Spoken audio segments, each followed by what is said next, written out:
putting on in the 7-on-7 camps. I'm excited. I'm looking forward to seeing Talik play because remember last year, I think it was against Sparkman. At Sparkman, he came in, had a great game. The Aggies gave Sparkman all they wanted and really kept it close going into the fourth quarter last year. They did. He came into that game and just made a total difference playing wideout in that game.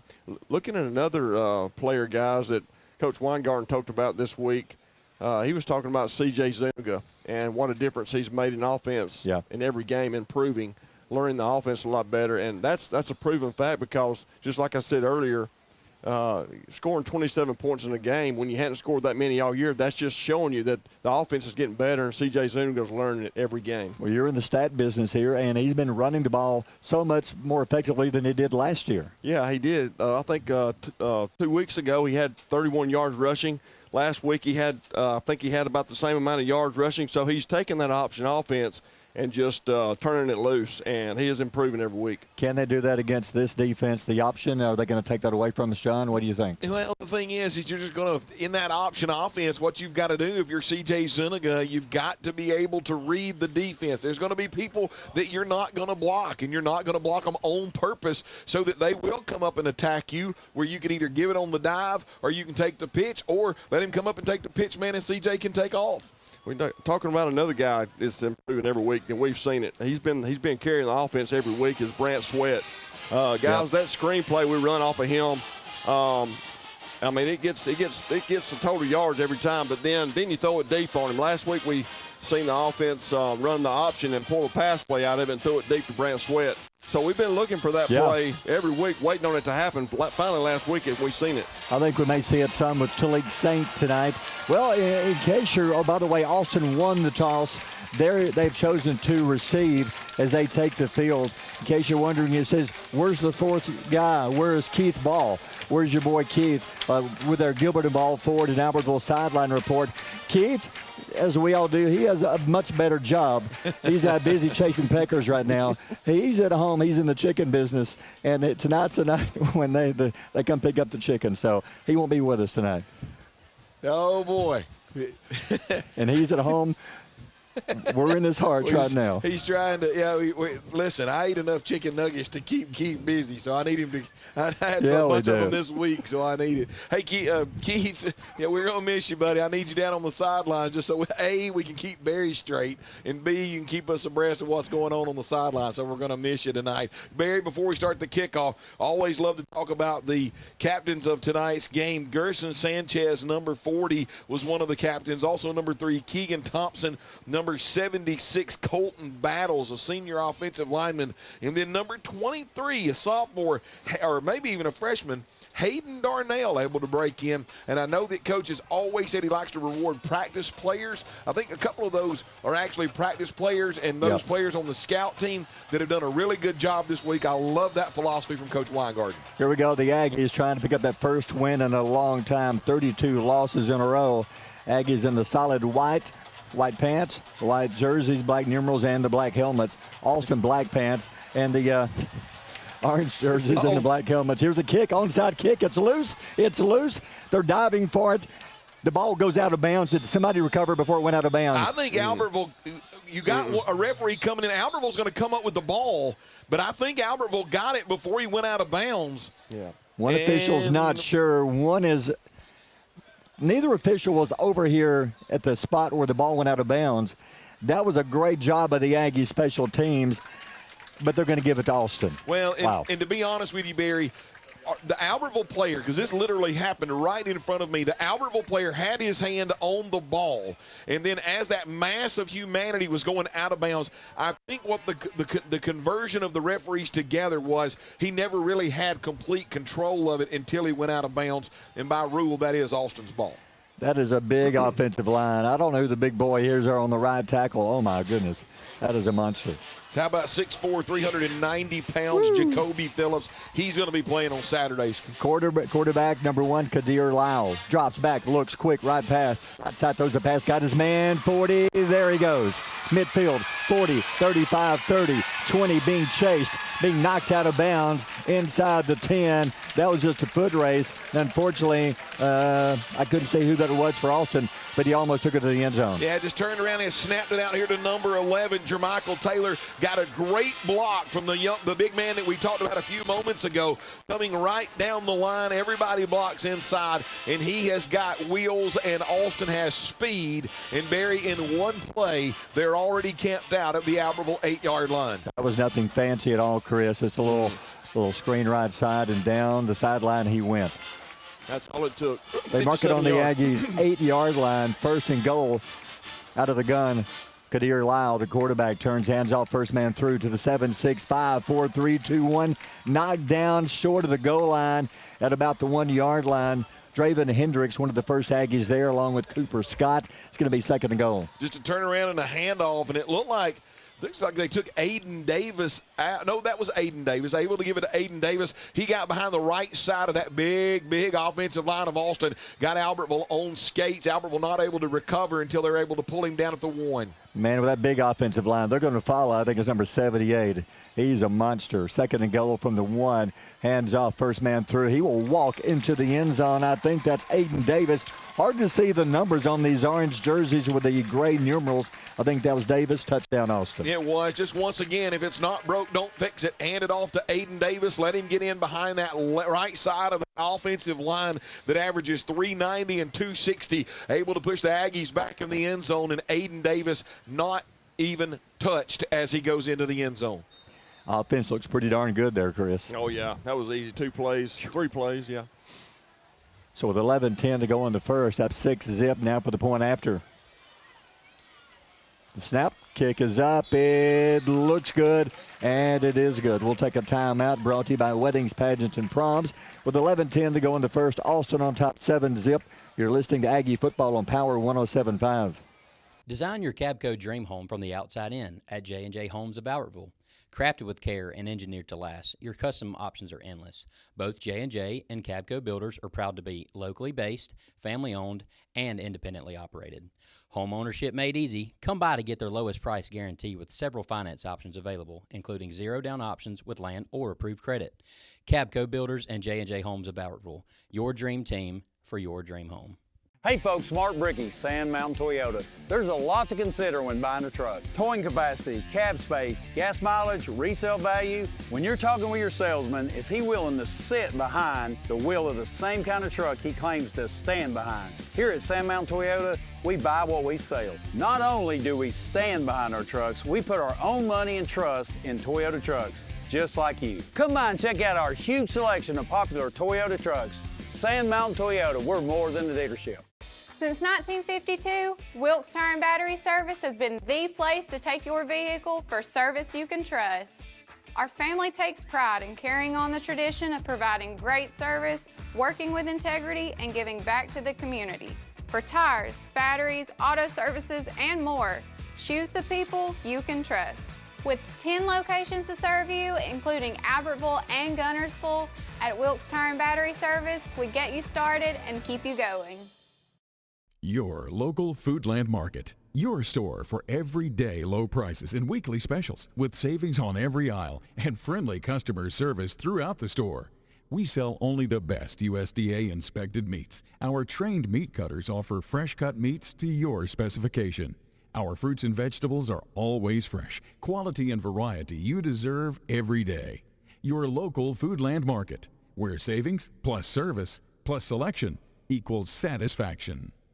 Foodland, your football tailgating headquarters. Wow, that didn't take long. How about the Gilbert and Ball Ford and Albertville scoring update? Well, the Austin Black Bears able to take over at their own 35-yard line, and 3 plays, 65 yards later, Davis able to go in from 1 yard out, extra point up and good. And all right now, so far, the Austin fans are having a happy homecoming. They lead the Aggies 7-0. Austin will kick. Aggies 2 men back deep. You got Cooper Scott on the left side.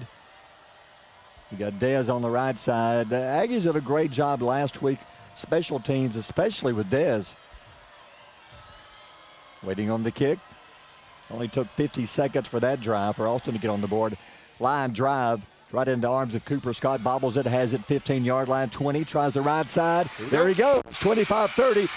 Foot race 40 to the 30. One man chasing 20, 10. No flags are down. Touchdown, Albertville. What a great job. It was a line drive kick, Barry. And in that line drive kick, it did not give the Austin defenders time to get down and get set up. And as soon as Cooper Scott got it, he got to the middle of the field. Great job by the interior of the special teams to open that thing up like Moses parting the Red Sea. And when he got to about the 45-yard line of Austin, there was not a single black bear in the same zip code. Cooper Scott's speed takes it all the way to the end zone. Coach Weingarten talked about we need dynamic plays. Guys, that's a dynamic play right there. Now for the point after, for the tie, the snap, the kick, it is blocked.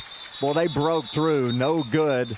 We'll take a timeout. Timeout brought to you by Weddings, Pageants, and Proms. Aggies are on the board. 10:57 to go in the first. Austin up 7-6. You're listening to Aggie Football on Power 107.5. Since 1943, the Municipal Utilities Board has been meeting utility needs of the citizens of Albertville and surrounding areas. From keeping your home comfortable to providing necessary expansions and supporting industrial and commercial growth, MUB provides the utilities you rely on in your everyday life. Electricity, water, wastewater, all at a reasonable cost. MUB is committed to providing reliable service today and resources tomorrow. MUB is proud to be a supporter of this community channel broadcast. You'll like banking at People's Independent Bank and PIB Mortgage. Here, you'll receive a high level of personal service, a full array of accounts and services, a variety of mortgage loans, local loan decisions, and you will see active corporate citizenship throughout our footprint. Step up to true community banking at People's Independent Bank. www.pibonline.com. Member FDIC, Equal Housing Lender. NMLS number 466340. Save big, sell bigger. Now list your home for 2% with RE/MAX Guntersville and RE/MAX Heritage in Arab as they've embraced the new changes in real estate. Call the number on the screen to talk with an agent to find out how you can now keep more of what's yours by listing your home for 2%. Discover the difference with RE/MAX, one of the most trusted names in real estate, where you know you're always getting quality service. Make that call today to start your 2% listing where you'll keep more of what's yours and save big, sell bigger.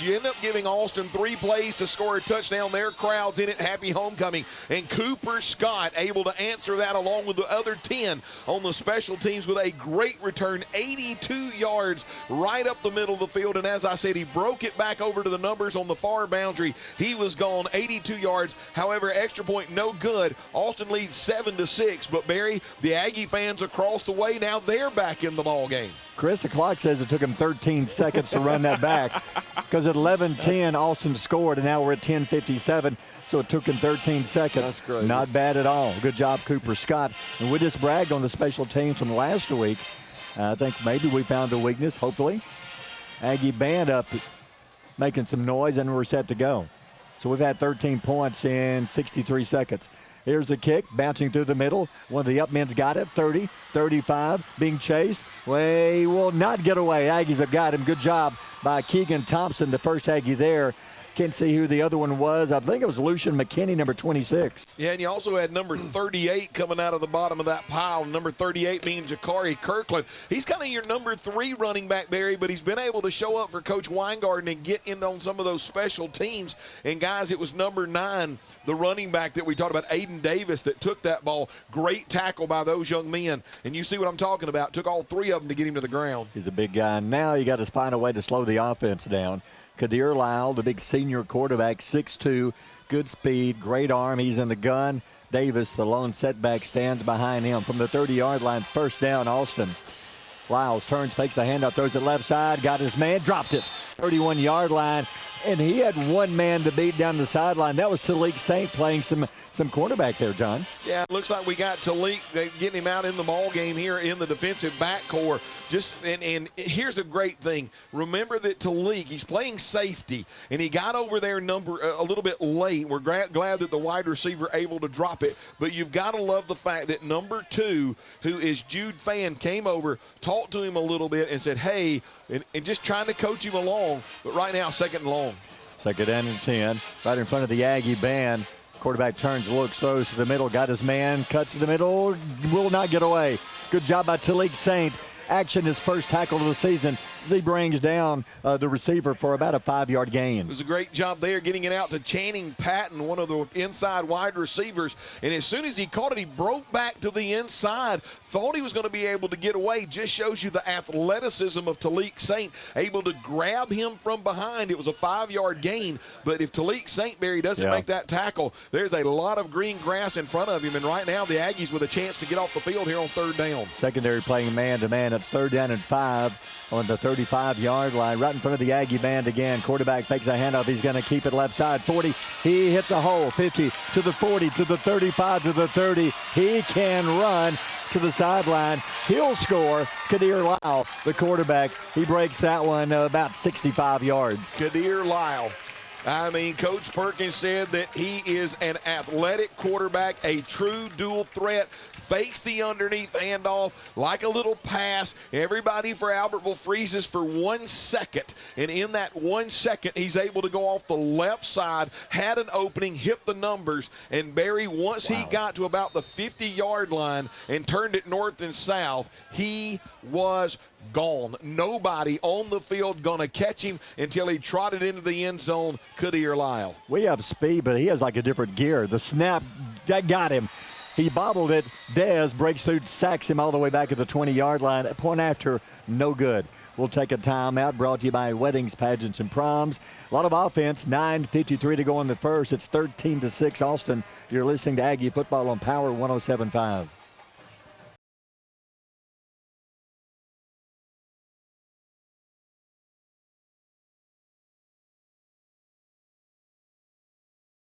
Your Gilbert and Ball Ford in Albertville scoring update. First time it took them 3 plays. Again, it takes them 3 plays, this time going 70 yards. Kadir Lyle, 65-yard touchdown. Extra point, however, no good. Aggie still within striking distance, but Alston leading 13-6. Now for the kick. Last time Aggies returned one for the touchdown. Here's the kick again, going back to Cooper Scott. No, it's going to bounce out of bounds into the Aggie cheerleaders. So the Aggies will get a good start with this one. That's one way to keep you from running it all the way back. So now, with 9:53 to go, we have 19 points, and the first time we'll see the Aggie offense. I wonder if Coach Weingarten, he's talking to the referee over there. Thought for a minute he might back him up and make him kick it again, but it looks like he's going to be settled to start at the 35-yard line and get his offense going there, Barry. You know, that wouldn't be a bad thought, would it? No. I mean, Cooper Scott just returned one, 82 yards for a touchdown. Here come the Aggies. We'll get your offensive line. And, yes, Talik is out there. Talik Saint will be one of the wideouts. You got Talik, Kobe Watson, and Brant Sweat. That's a good threesome right there. A lot of speed and some good hands. First down, Aggies, man in motion. Hands up, bobbles the ball. It's loose. I think CJ fell on it. A little miscommunication in the handoff. The ball falls free. Back to the line of scrimmage. It'll be Aggie football, second down. Yeah, remember in the option, you have the mesh point. And what the mesh point is the quarterback getting the ball into the stomach of the running back initially. He'll either let it go or he'll pull it somewhere in that mesh point. A little bit of a miscommunication between the running back and the quarterback. Ball falls on the ground. And lucky, Barry, lucky that CJ able to jump on it. A lot of orange jerseys in the area. It'll mix up between him and Colin Parker. Parker stays in. The handoff to Parker. Hits the middle of the line. Breaks free for a little bit. Not much. Maybe 2, maybe 3. Give him 3. It'll be 3rd and 7, maybe 8 for Albertville. Yeah, Colin Parker getting north and south behind the right side of that offensive line of Colton Battles and Maddox Beck, Kellen Hampton that had a great game last week, but just now running up against Braden Eccles and Malachi Gibson along with Orr, the linebacker that we talked about flying in there. And Barry now 3rd and long. That just shows you, Chris, you can't afford those first down plays when you make no gain at all. Yeah, it just throws you off. Yeah. You know, those first down plays are critical. You need a couple, 2 to 3 yards on at least first down. Now you're looking at 3rd and 8. 8:38 to go in the first. You're on your own 37-yard line.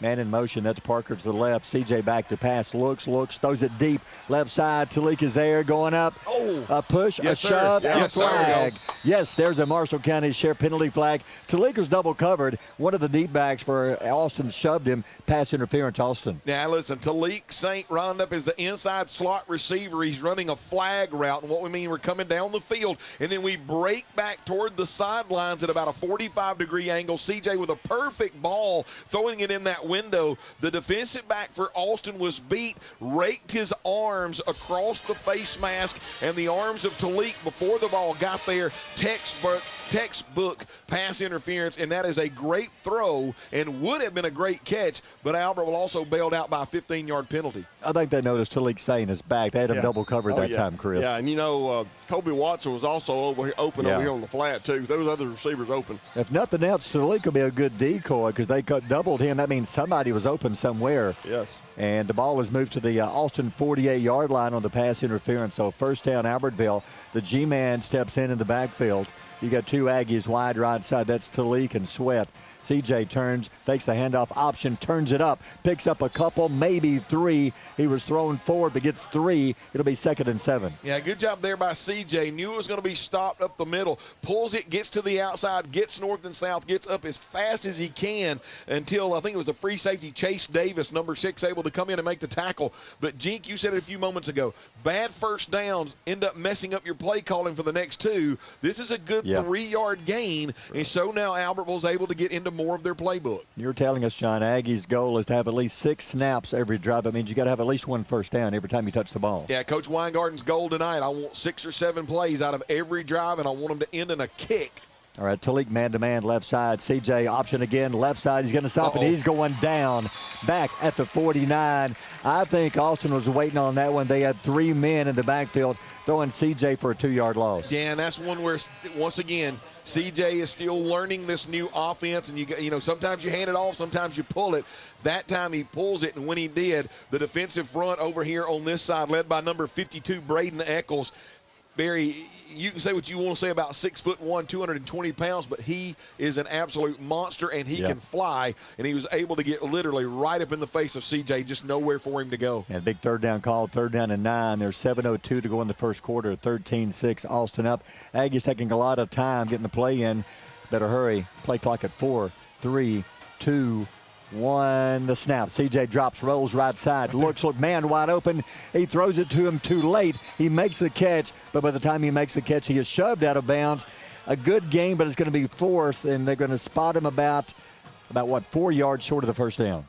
Brant Sweat lines up. He kind of runs, call it a flood route, or you can call it whatever you want to, but basically the inside receiver, Sweat, runs an out, about a 6-yard out. He's the safety as the other 2 wide receivers are going deeper, so kind of a safety outlet for CJ. Throws it out of bounds, and Barry, I think that was one of those, if it's deep, hit him. If not, go short, go Brant, and make it a manageable 4th down because we were going to go for it anyway. I think you got to go. It's 4th and 4. You have 2 men wide left side. You're on the Austin 42-yard line. 4th down. CJ trying to pull him offside. He almost did. Hand off the G-man up the middle. Not even close. Give him a yard. A little surprised at the play call. 4th and 4. You run the ball up the middle. Picks up 1. It'll be Austin football. Well, and CJ, he read what he was supposed to read. He saw what he was supposed to see, and it was the right call. He ended up giving it off, and that's exactly what he should have done because the defensive end was staring him right in the face. But, Jink, sometimes you just got good linebackers. Sometimes you just got good defensive linemen, and he made the right call, handed it off to the running back, but just the physicality of the Austin front and linebacker corps able to rally. Yeah, you can tell that this week Austin has literally worked on that option offense a lot. They're reading it well. The Aggies at least picked up a first down. They turned the ball over on the Austin 41-yard line. It doesn't matter whether Austin begins on the 1 or their 41. Their offense is powerful. Kadir Lyles, the quarterback, he's tough. Lyles stops, steps back, looks, throws to the middle. He was open. He incomplete. I think one of the Aggie men on the blitz, I think that was Jude Fan, got a hand in his face, and that was a horrible pass. Here's the thing. You had single coverage here along the near side. Cooper Scott up against their number 0. He's able to turn inside. Kadir Lyle trying to get it to him, but a great job there by number 15, and number 15 is Evan House getting his hand up, batting that ball down. And Barry, now you put Austin with a different part of their playbook because they're 2nd and 10, and they are in front of the Aggie band. That band is rocking right now, right in the ear of Kadir Lyle. 2nd and 10 from the 41. Lyle drops back, pressure's coming, throws it deep down the right side, going up. Cooper Scott got it, intercepted. Aggie football at the 24-yard line. Great job of Cooper Scott. Perfect coverage. Ended up had single coverage again. Number 11 out here, Jermichael Taylor, 6'1", 150. Kadir Lyle's going to hang it up, and he's going to say, my receiver can go get that, but Cooper Scott at inside, perfect position, Jink, and is able to out-jump the wide receiver. That is a big-time turnover for Albertville. Yeah, Lyle floated that pass just a little bit on that play. Cooper Scott jumped all over it. That pressure coming towards Lyle, you could say he had that Kadir in the headlight look. Yeah. So, that's true. Because he just threw that one before he got hit. Yeah. So the Aggies take over on the 24-yard line. Cooper Scott's having a good first quarter. He's already had 1 touchdown, now an interception. Aggie ball, 6:26. Hands off to Sweat. They used that play last week. I think Austin did a great job of watching some film because Sweat is going to be dropped for a 3-4, make it a 4-yard loss. Well, just overall team speed right there, Chris. I mean, when you're CJ's reading and looking and reading, and when he hands off, the complete defense coming down the line, and as soon as he handed off, you talk about attacking Sweat. Sweat nowhere to go, Barry. Loss of about 3 or 4. So far, what we did well last week, Chris, Austin is waiting on it. Yes, like you said, they have scouted our offense well. The option, and then the Sweat on the little end around, they were waiting on it. Now it's 2nd and 13, we'll call it, with 5:41, and maybe a heat timeout. If there's a flag down, actually. I think we got, got a Marshall County Sheriff penalty flag on the field. Is it going to be against Austin? I couldn't see who moved. It is against Austin. Man, that is a big break. We need that. I don't think anybody moved, Barry, as much as I think the defensive end lined up in the neutral zone, and the referee was kind of sitting there waiting for him to kind of get reset. He never got reset in the neutral zone, and before the play started, thank you very much, we'll take 5 yards, because now it once again opens that playbook up at 2nd down and 9. That's something different, Chris. We haven't had that many penalties so far. We've had none in this game. I say that we're probably going to have 50 in a row now, but that's the first one. But that's a big one for us, because this is maybe the first game we've had. We're at 5:13 that we haven't had a penalty. You're exactly right. Yes. And it moves it to 2nd and 8. Talik getting man-to-man coverage right-hand side. 3 backs in the backfield. Hands off to the second man through. Parker stops. He tries to cut nowhere. Wow. Colin Parker tried to stop and cut. They were waiting on him. He's a little slow getting up. He might have fell on the football. It's no gain at all. Well, that time, I mean, once again, the physicality right now of the defensive front and the linebacker core of Albertville, they are just reestablishing the line of scrimmage. They are bringing a level of physicality that our offensive line has yet to match. And Barry, right there, they're just overpowered the left side of that offensive line in the backfield. Nowhere for the running back to go. And when you alluded to it, Barry, when they got there very angrily, bringing him to the ground. There were 3 of them waiting on him. It's 3rd down and 8 from the 26-yard line. 4:17 to go in the first. CJ, the snap, drops back, looks, throws left side, got him. Kobe Watson, did he drop it? No, holds on, first down at the 40-yard line. He bobbled it, hangs on, first down, Albertville. Boy, talk about a slow developing play. But because it took time and they had to get downfield, and Kobe Watson did a great job getting behind the linebackers and in front of the secondary, and C.J. Zuniga makes a pin-perfect pass to him. But, Barry, what's going to get overlooked on that play is that he had all kinds of time to survey the field, and that is those 5 guys of Patterson, Ramirez, Hampton, Robinson, Battles, and Beck, giving him all day to survey the field. Give that first down to the offensive line. There's your offense, Chris. That play is there. CJ, the snap, hands up the middle. A little bit of a hole. 43, 44, 45. That time, the middle of the Aggie offensive line blows up in a big hole. It's going to be a gain of close to 6. Right up the middle, it'll be second down and 4, maybe 5 for Albertville. Hey, maybe that offensive line is starting to realize that we can move these guys around, because on the last play, they dominated the defensive front, gave CJ all kind of time. That time, Barry, able to get the defensive front on skates, and a first down play goes for about 6 yards. Boy, if this Albertville offensive line could get a little bit of confidence that we can move these guys around, it's a different ball game. 3:05 to go in the first quarter. Austin up 13-6. Aggies on the move. Second and 5. CJ hands off up the middle. G-Man 48-49 right at midfield. That is close. Yes, first down, give him 5, and another Aggie first down, doing exactly what Coach Weingarten wants to do on this drive. Exactly. Right now, he said he wanted to get 6 or 7 plays out of every drive. They're on the 5th play of the drive, but that time the right side, Kellen Hampton, Colton Battles, Maddox Beck, able to get their blocks. CJ with a great read. G-Man getting north and south, needed 4, gained about 4.5, and able to move the chains. 2 first downs on this drive. First down right at midfield. Right next to the big orange A for Austin. 2:31 to go in the quarter. Aggies down by 7. Driving. CJ looks at sideline. Got to hurry. 3, 2 on the play clock. 1, the snap. Hands off. Parker avoids one man, but not the next. They got him. That's the speed on this team. He avoided the first tackler, but then the next 2 bring him down after a gain of a yard. I was just hoping that he got up, because Barry, when he got tackled, the tackler fell down on the back of his legs and kind of rolled him up from behind. Right. So glad to see that he was able to get up. Sometimes, Barry, I get you, sometimes you get me. And Chris, right there, the defensive front of Austin, they got a chew in a while ago. After 2 times in a row there, Albert was able to run and get the first down. I think they responded to their defensive coaches. I'd go short pass play here, Chris. Second and 9 on the Austin 49, 1:41 to go in the quarter. CJ low snap, hands up to Parker. Bam. He is hit at the line of scrimmage, knocked backwards. By the time he took the handoff, he was hit by 2, 3 Austin linemen. And nowhere to go. Braden Eccles, who's your defensive end, I believe they did a stunt up front is what it looked like. May have confused them, but about the time the running back got the ball, an unblocked Braden Eccles just coming right down the pipe, Jink, nowhere for the running back to go. I like how we're mixing it up, and we're trying to establish the run game, but sometime in there you got to pick a pass play somewhere. Go back to like the pass play to Kobe Watson a minute ago to the sideline. It's 3rd down and 11, a loss of 2. A minute to go in the quarter. You're back in your own territory now at the 49. So here we go, 3rd down, 11. Aggies may, they had to. The play clock is down to 0. Do we save a, we have a timeout. Let's take a timeout. Brought to you by Weddings, Pageants, and Proms. Aggies driving 57 to go on the first, down by 7. You're listening to Albertville Football on Power 107.5. Design your Cabco dream home from the outside in at J&J Homes of Albertville.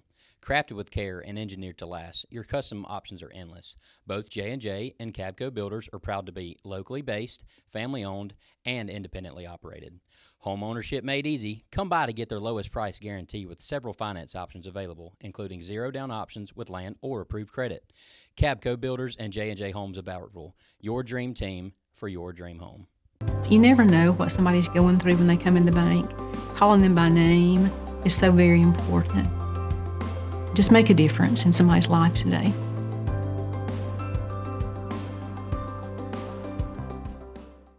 Since 1956 and through 3 generations, the C.A. Langford Company has provided crushed limestone, sand, asphalt, and more.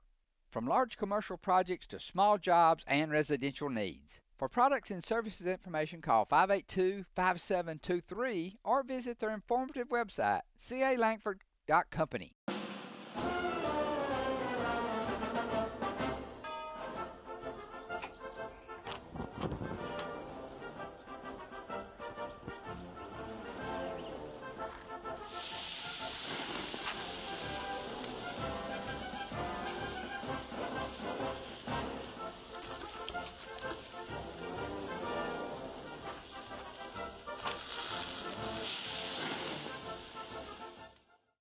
Marshall County Gas is a proud supporter of this community channel broadcast. Remember, gas does it better naturally. Big third down call coming up. Aggies had to burn a timeout. That's a good timeout because it's third down and 11. Is this two-down territory? Because you're right at midfield. You would hate to give them the ball here, but you've got to, I think if you don't get it here, you got to punt. I think that you punt and you flip field position because, once again, Coach Weingarten said he wanted to get 6, 7, 8 plays out of every drive. He's on play 8 right now.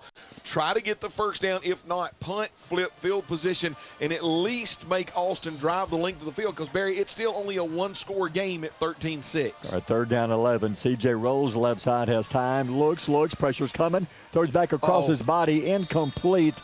Nobody there. Give that stop to the Austin secondary. There's nobody open. Well, not only in Austin secondary, but, Barry, he scared me. And the reason why C.J. scared me is he stopped and he ran, and as he's turning, he throws back across the grain against his body. And when he did, there was an Austin defensive back that was lurking right there. If he's able to intercept it, he's going to take that one to the house. So I think Albertville is no worse for the wear. Just get out of here punting the ball. C.J. punts it away. Good kick, good high kick, deep kick inside the 20, returnable. Gets away from the first man, stops, cuts. 2, 3 Aggies will bring him down. Good job of the secondary. Brody Darnell, the first Aggie down there. Good kick coverage. Also, you've got Mason Froelich. Austin will start on the Aggie 27-yard line. So at least you got a couple of first downs. You chewed some clock. It'll be Austin football on their 27. Tell you another one that got down there. He was the gunner here on the near side was Eli Smart. He was able to beat his blocker. He was able to get up on the returner. The returner's able to shirk him, but Eli never gave up on the play. And this is why we say never give up. One of the Aggies able to slow down the returner, and when he did, Eli able to also catch him from behind. Great coverage there by the Aggies. 39 seconds to go in the quarter. Austin leads 13-6 with the ball. High snap, Lyle pulls it down, hands it to Davis. Davis going to be cut down, 32-yard line. Good tackle out there by Evan House. Evan giving the Aggies some good minutes the last few weeks. Yeah, and Evan House does a great job coming up from his defensive back position. Barry, if he doesn't make that tackle, I'm not saying touchdown, but that is a big chunk of yardage. Gain of 7, 2nd and 3, maybe the last snap of the quarter. High snap, bobbles it, hands off to Davis. Davis 35, breaks free, 40, 45, midfield. Dez is chasing, got him at the Aggie inside the 30-yard line. Man, Aggies had him bottled up, broke free, and rambles all the way down inside the Aggie 30. Barry, and it was a mishandled snap by Kadir Lyle. The ball got through his hands, bounced off of his face mask, and the running back, Aiden Davis, just came running by and grabbed it out of the air. And off to Davis again. They got him from behind. They're going to sling him down at about the 26, a gain of about 4.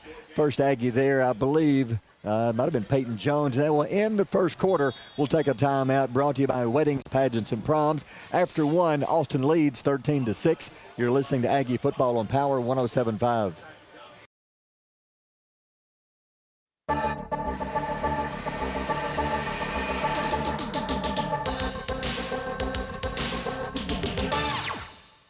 Second quarter starting at 13-6. I'll take that. Only down by 7 to a very powerful Austin football team. Yeah, and right now you're asking your defense coming out of the first quarter break to bow their back right here. Austin starts their first play of the second quarter at the Aggie 26. Second down and 6. Lyle out of the gun, drops back, hands off to Davis. Left side, he's got a hole again. 20, cuts, 19, inside the 10 to the 5. They're going to shove him. There's a flag coming in. He's in the end zone, but a flag came in before he crossed the goal line. I'm not sure what happened. Is it a hold down around the goal line? Going to get a hold. When Aiden Davis cut back, he took his hand and swatted the defender away from him. There was another Aggie defender coming from behind that was going to make that tackle. He was grabbed by one of the offensive linemen going downfield so that he wouldn't make that tackle. Back judge saw it through the little yellow hanky, and Albertville gets bailed out of an Austin touchdown right there. Thing is, that's Davis, good running back, but he's not the faster of the running backs they have. But, man, he's doing some damage on this Aggie team. Well, when you look at him, I mean, Aiden Davis, Barry, it's a business decision when you got a 6 foot, 220-pound running back. He's good. And here's the thing, Barry, you say he's not fast. He's pretty fast. Yeah, I mean, he's not like Kadir Lyles fast, but he's fast enough. He's making people miss. But once again, a business decision when you come up to make a tackle on that young man. The flag moves it back to the 15-yard line, so it's 1st and 10. Early second quarter, Lyle takes the handoff, throws to the middle. He had his man open. He led him a little too much. Incomplete in the end zone. 2nd down and 10. It's a good job there, too. The interior of the defensive front kind of stalemated the offensive line of Austin. So when Kadir Lyles had that underneath handoff, it wasn't there. He pulled it trying to go to the quick slant, but a great job there of Jude Fan being in the hip pocket of the wide receiver, coming across with his hand, and just a miscue on the fire ends up being an incomplete pass. 11:44 to go on the half, 13-6. Austin. 2nd down and 10 on the Aggie 15-yard line. Lyle, high snap, hands off to Davis, bounces left side, cuts back to the middle. 10, dragging tacklers to the 7, to the 6, to the 5. Oh, my goodness, to the 3. There's 1, 2, 3, 4 Aggie tacklers. Cooper Scott, Peyton Jones finally helped bring him down. That's impressive. I mean, what do you want me to say? That is impressive. I said that he is a big, bruising running back, and he just took that 6-foot, 220-pound frame, and he had not only was he in the hip pocket of one of his offensive linemen, but he had 4 Aggies draped on him, and he was still able to drag them for an additional 5 yards. He's a powerful running back, guys. Yeah, when you're averaging 10 yards a carry like he is right now, that's hard to stop. He checks out, having to check his face mask. Thinks he's got pieces of meat inside of it because there were 4 people dragging him down. So now it's 1st and goal from the 3.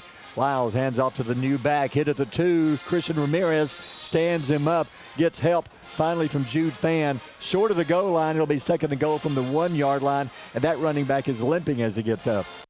Yeah, not only is he limping, but he's coming out of the game, and whatever was wrong 26. With Aiden Davis's it was something wrong with his helmet. They were getting it checked over here. Got his helmet back on. He checks back in the game. Barry, what do you think play they're going to call here? Probably Aiden Davis right up the middle, because that guy's just a beast. Getting the play in, taking there, and hey, take your time and use that clock. We're good with that. That's right. 10:21 to go on the half. Now they line up. 2nd and goal from the 1-yard line. Lyles from the gun. Drops the ball. It's loose. He falls on it at the 3. Oh, boy. If we could have recovered that one, we need a turnover. Austin has it. Now it's 3rd and goal from the 3-yard line. That is a quarterback, Kadir Lyles, that knows he's going to hand the ball off to Aiden Davis. And before he gets the ball completely in his grasp, he's already turning his head to make the handoff. When he turned his head, he just dropped the ball. And you're right, he is lucky that the Aggies didn't jump on that. Big 3rd down play. 3rd down and 3's movement, I think. Austin jumped. Talk about shooting yourself in both feet. They fumble it. Now they have a penalty. Now you go from 1st and goal at the 2 to 3rd and goal from the 8. And Coach Perkins down here along the near side, he is not happy with the execution of his offense. Aiden Davis got the ball all the way down to about the 1-yard line, and in a matter of 2 plays, we've had a fumble and we've had a false start that's backed him up now to about the 6, 7, 8-yard line, somewhere in that neighborhood. And Coach Perkins now on a 3rd and goal, Barry, where you would just normally give it off to Aiden Davis and let him run it in there, he's having to go to more pages of his playbook. I think I'd roll Lyle out and let him keep or throw it. 3rd down and 8, 3rd and goal from the 8. Lyle turns, hands off up the middle. No, he's going to keep. He's going to roll out. Got him. Good job. 6-yard line. Talik Saint. They tried rolling him out. Talik tackles him at the 6. Now it's 4th and goal from the 6-yard line. Boy, howdy. You talk about Kadir Lyles realizes that everybody's crashing down on Aiden Davis. He pulls that ball. He is out there, and Barry, it is man on man. It is number 1 versus number 1. He's able to get to the outside. Talik Saint holds his ground, comes up, makes a masterful tackle, gets Kadir Lyles to the ground, and here's the field goal. From the 13, the kick is up. It's not pretty, but it is through. It is good. A 23-yard field goal. Let's take a timeout, brought to you by Weddings, Pageants, and Proms. 8:35 to go on the half. 13-9. 13, no, they're fixing to get down 16-6. Austin, you're listening to Aggie Football on Power 107.5. People's Bank is my go-to place for banking. When you deal with People's, their goal is your success. Here at People's Bank, it's more about a relationship. I know my bankers, and I've got their cell numbers. I just call them. If we had been with a larger bank, we would have just been a number. We're supported 100% by People's Bank. They're our neighbor, they're our friends. We're part of this community. I went to People's Bank because I knew they were going to take care of me. People's Bank treat us like we're the most important client they have. Family-owned and operated Discount Building Supply in Warrenton is a whole lot more than building supplies and hardware. Stop by and browse their 130,000 square foot home center. You'll find popular smoker grills with supplies and seasonings, family outing and tailgate supplies, Yeti coolers, outdoor and hunting apparel, landscape management supplies, boathouse products, and everything to beautify your outdoor living space. Discount Building Supply and Home Center. 3 generations of the Walker family proudly serving your family. Lake Guntersville Pool and Spas is your home for custom pool design and construction, along with service, sales, and repair. They're also your authorized dealer for Bullfrog Spas and Swim Spas. For your new construction or redesign of your existing personalized outdoor space, visit our large showroom, located at the top of the mountain in Guntersville. Call Lake Guntersville Pool and Spas at 256-582-4050. If your parents and grandparents owned a Ford, odds are they bought theirs at Alexander Ford in Boaz. For over 50 years, Alexander Ford has been known as the Ford store in North Alabama. With some of the same faces you've grown to know and trust, we celebrate our past and are excited about our future. We still do business like we always have without hidden fees and high pressure. You can put your trust in us, just like your parents and grandparents did. Alexander Ford, your family Ford store. Field goal. Here's your Gilbert and Ball Ford and Albertville scoring update. Started at their own 27-yard line, 10 plays, 66 yards later. The Aggies able to keep Austin out of the end zone with a superb defensive effort. They go for the field goal, able to get it from 18 yards out. It's up and good. Austin extends their lead, but Barry, that has got to be a huge win for Derek Martin and his defensive staff and defensive players across the way. Chris, they were inside the 2, first and goal. They fumbled a snap, then had a penalty. Aggie defense came up big, and thank you to League Saint for stopping the quarterback on the quarterback run. Here's the kick back to Dez. Dez at the 10, the 15, the 20, 25. Hit by 2 men at the 27. They will drive him backwards, and there's some wrestling over here in front of us. A little nice job over there by the Keegan Thompson. I think Keegan won that one. Yeah. He pinned him, and there are no flags are down. Hey, you know what I like about this crew? I don't know who you are. We've only got a couple of penalties in this game. Let them play. That's right. 4 penalties for a total of 4 penalties the whole game. You know, this is a big drive, John. Coach Weingarten says we need at least 1 first down every possession. If you can go in the end zone in here on this drive, you get the ball to begin the second half. Absolutely, and you're able to cut into that lead, whether it be a field goal or a touchdown. Anything's going to help. But right now, guys, Albertville, last time a little bit of confidence with that offensive line. They need to come back out here again with that same confidence, get a couple of easy moves, move the first down chains. Let's see what can happen on this drive. 27-yard line, CJ hands off to Parker. He is stopped. That lineman fell down in the backfield being blocked, trips him up, and a loss on the play. Was that Parker? Parker loses a yard, so it's second 11. The defense had penetration into the backfield before he even took the handoff, and they were waiting on him again. Yeah, number 51, Malachi Gibson, 6'1", 235-pound nose tackle, just able to defeat that guard center area, get through, penetrate, got low. Nowhere for the running back to go, Barry. I know you want to run. I'd go back to some short passes. Right now they're killing you on the running game. Hands up to Parker again. Parker's hit again. He's going backwards again. They're trying the left side. They're trying the right side. Same result either side. They've got 2 or 3 men waiting on our runners every time. This time, no gain. It's third down and 11. Linebacker core creeping up a little bit closer to that offensive line right now, which makes it easy for them to come downhill and attack. Also, too, as CJ's trying to read his reads on the option, if those linebackers are firing and they're coming, he's having to read that a lot quicker. And right now, the pace of play, the tempo of the play, the physicality of play is leaning toward the defensive front of Austin. It's a big third down here for the Aggies. I'm counting about 7 men in the box waiting on us to run the ball. They're daring us to pass right now. 3rd down 11, low snap. CJ picks it up, drops back, looks, throws it deep down the middle. Got a man there. There's some interference. Yep. Yes. Talik again was trying to come back and make the catch. The defender grabs him, holds on, penalty, 1st down Albertville. Yeah, Talik Saint right now, boy, has he made his mark on this game early. He's already gotten 2 pass interference calls against him. He's already made a couple of catches, Barry, and a huge tackle on defense against Kader Lyle. This time, he's able to run right down the seam. They've got him matched up. It's actually kind of a mismatch with Talik against the safety. He gets the safety all turned around. And the bad thing is now he's got to turn around the free safety, that is, Chase Davis, 5'10", 160. And once again, he doesn't know where the ball is. Talik's trying to make his way back to the ball, hauls him down. Easy call for the referee to make, and Albertville gets bailed out right there. I hate to tell CJ, but Talik is outrunning his arm. Yes. CJ's waiting too long. He tried to throw it deep. Talik was 10 yards past where the ball was coming. He had to come back and try to catch it. CJ's waiting too long to throw the deep pass. Talik had already run past it. Yeah, I had. Mm-hmm.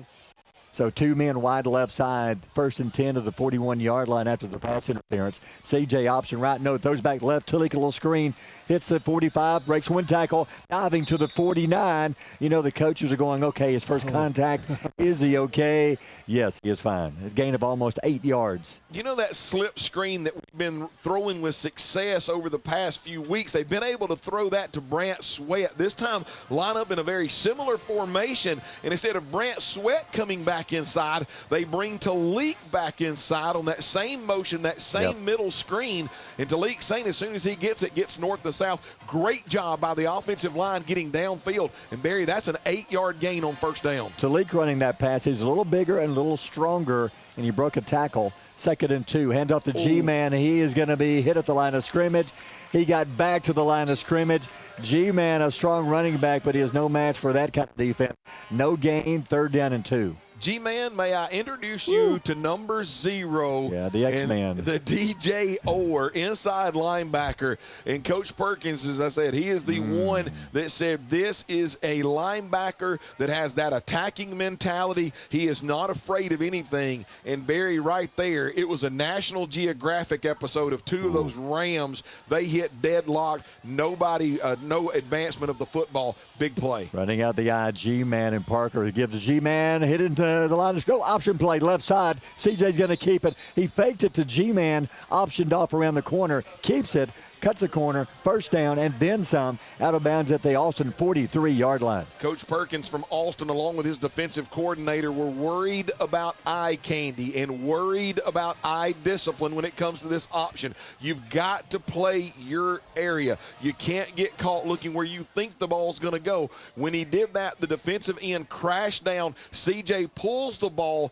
goes into that vacated spot. Barry, he needed 3, gained about 7, 1st down. All the way to the Austin 43, clock running, 5:43 to go in the half. Hands off to Parker, no option again.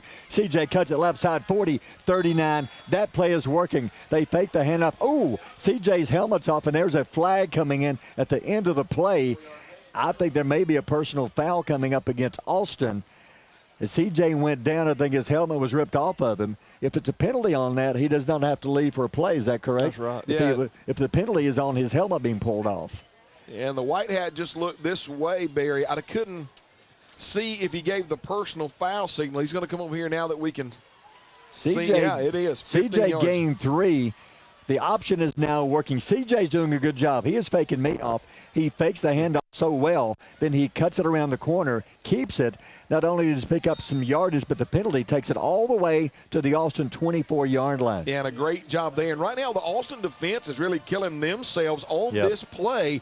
30 yards in penalties that have continued to move it. We'll gladly take it if you want to give us penalties. But CJ, once again, Coach Weingarten said getting more comfortable in the offense, showing his mastery of the offense, and moving this ball now inside the 25. How many penalties on Austin? That's 6, guys. Well, 1st down 24. CJ drops, looks left side, going to option back to Parker. It's loose off his hands. That time when CJ made the pitch, defenders waiting on Parker to catch it, hit him and the ball. Luckily goes out of bounds. It's a loss of 2. Yeah, and CJ, when he pitched that ball, Gene, I don't know if you noticed it was high kind of high up in the helmet, face mask area of the running back. Kind of went off of his hands, went off of his face mask. We're lucky that one rolled out of bounds. You know, guys, I'm wondering if we're not setting up a pass out of that formation. I'd go for the end zone right here. 2nd and 12. You're on the 26-yard line. 5:04 to go on the half. Austin holds a 16-6 lead. And this is big. Aggies can cut it to one possession with a field goal or a touchdown. 2nd and 12. CJ drops, throws, right side, little screen. Talik's got it.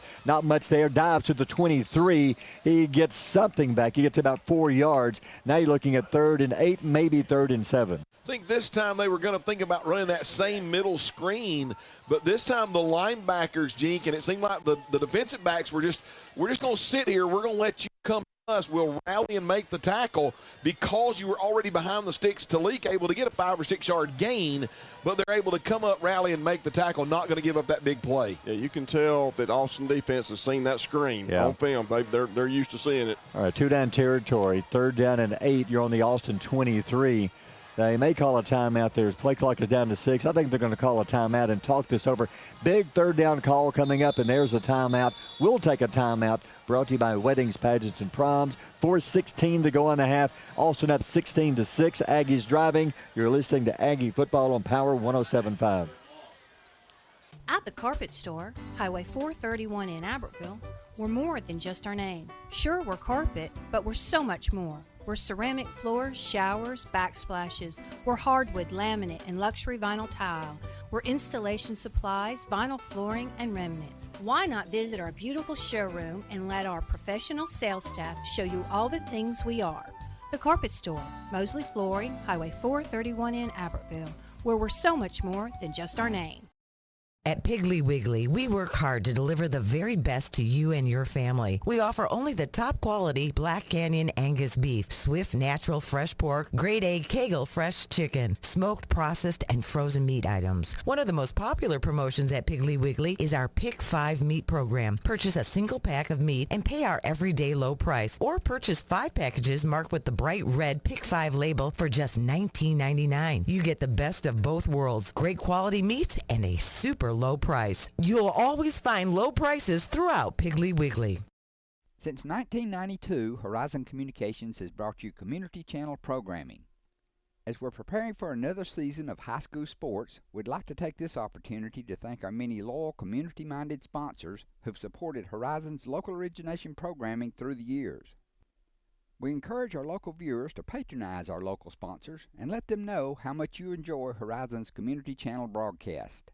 For information on joining our team of Community Channel broadcast sponsors, give Mike Harden a call at 256-582-7373. Doing some coaching, some mighty fine coaching up here, I think.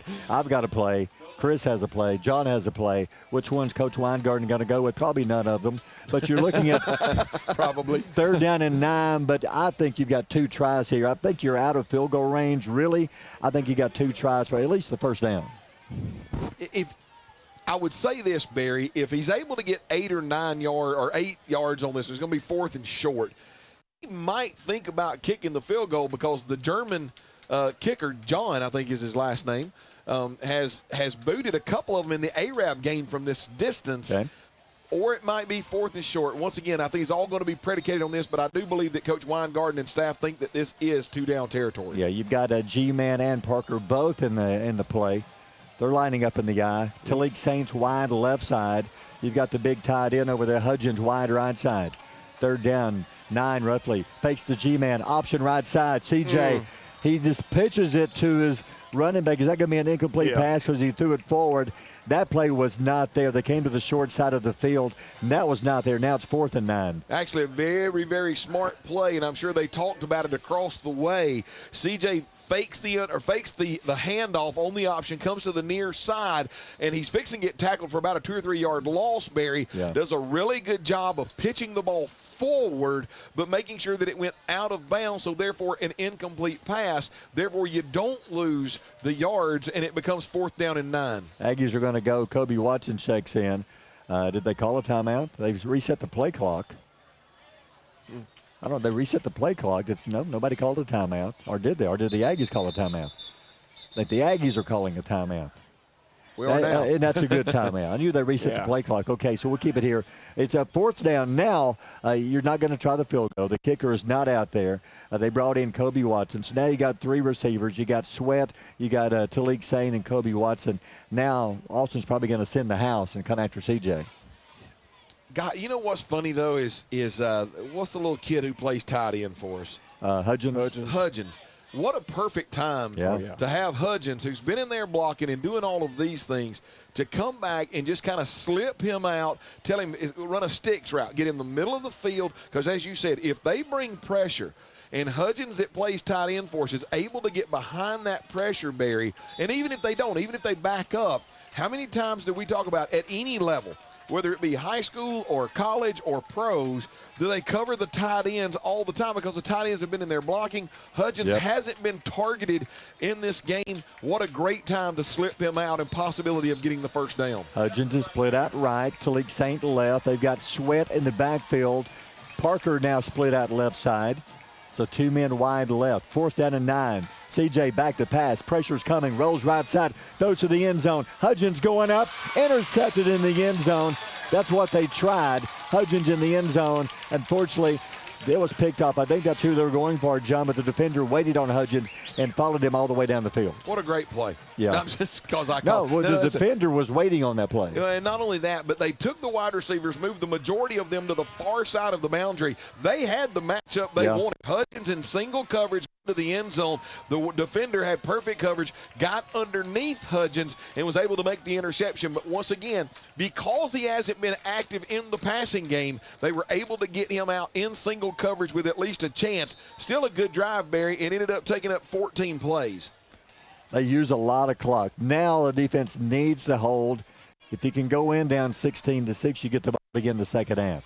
Austin football. First man through. Davis hit in the middle of the line by one of the Aggies, broke through. That time they went to the big guy Davis, and who was that went through? Was that? I think that was 58 for the Aggies. 59. Was it Alford? It was Hunter Alford. Yep. Hit him first, and no gain. 2nd and 10 with 3:45 to go in the half. Hunter Alford playing the defensive end on this side, able to get underneath the offensive tackle, penetrate down into the middle of that scrum. Basically, he's able to hit the running back, Aiden Davis, get his arms around him, get him down the ground. Great play.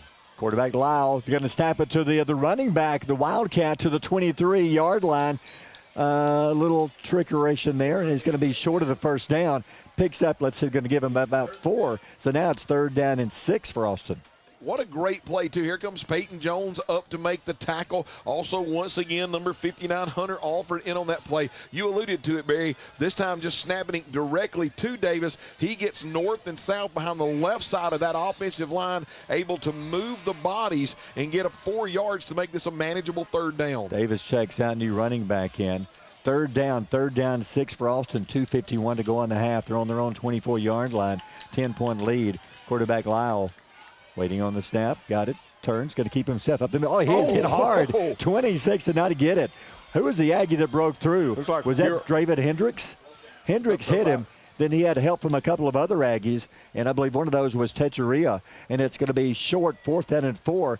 Looks like they may punt it away. The Aggies will get it back for one more chance. Boy, what a great play by Draven Hendricks. Played what he was supposed to play. Read the way you're supposed to read. Don't take any eye candy. I handle my gap. Kadir Lyle fakes the handoff, and then it's going to be a quarterback run the entire way. When he goes up in the hole, I don't think he ever saw Draven Hendricks until contact was made. Great tackle, great read by Draven, and a great job there by the Aggie defense. Defense holds them. They got a punt. I think Alton's going to call a timeout. With 1:58 to go here in the half, Aggies will get the ball back. Now, this is the big play here because Cooper Scott, if you're just joining us, he returned a kick beginning of the game for 82 yards to give the Aggies their points. He is back deep to field that punt.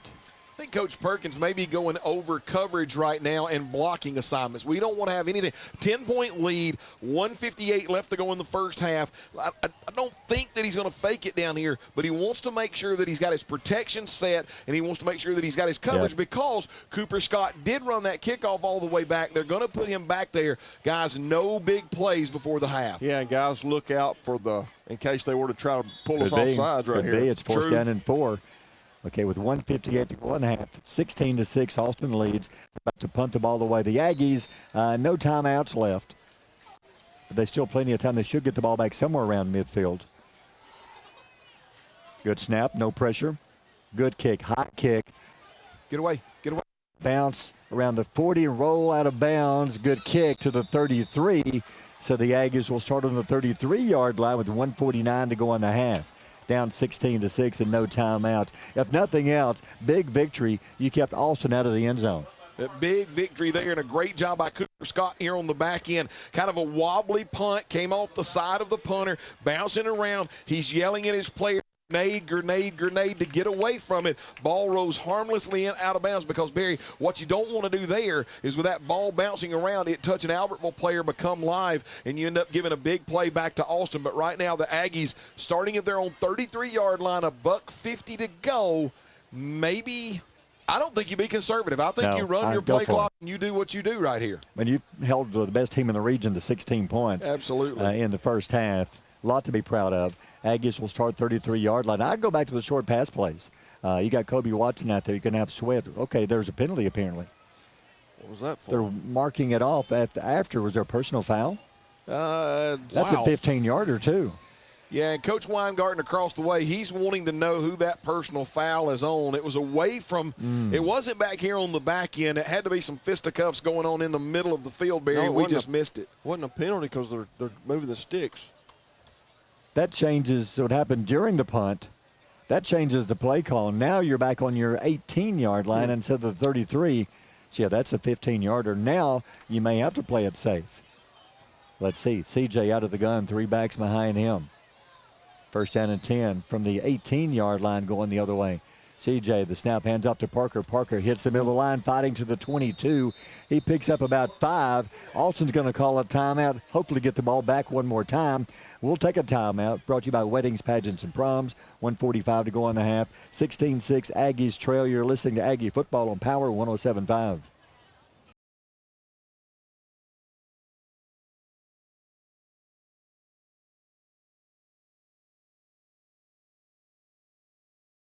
That's a big-time penalty because your drive would have started on the 33, but it started on the 18. So now you're forced to kind of play it safe. You're hoping now to somehow get a first down, let Austin burn their timeout so they don't get the ball back with time to go here in the first half. But the good thing is that the last play, even though Austin utilized one of their timeouts, Barry, good first down movement, able to get 5 yards. A first down kind of negates all of that. So now it's second down and 5. CJ hands off to Parker, hits the middle, 30, 31, 32. That is close to a first down. Austin will burn a timeout, but now you're only looking at third down and 1. If you get the first down here, that is close to a first down. Sure That's is. close.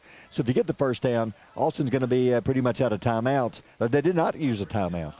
No, I think they're going to let this Yeah. roll. They have one more timeout, I Yeah. believe, remaining. If they make the stop here, no, they're going to move the chains. Oh, wow. They're going to say that First the Aggie, down. great spot, going to say that the Aggies got a first down. That's probably why Coach Perkins is Yeah. like, I'm not going to use my timeouts. No. Let's just get out of this half because right now, Barry, I guarantee you, Coach Perkins, he's up by 10, Yeah. but he understands that there's been some penalties, and the Aggies came over here to Austin to play tonight. 28-yard line, first down, Albertville. Clock running, a minute to go on the half. Down 16-6 with the ball. Hands off to G-Man. They're going to stand him up at the line. Nothing that time.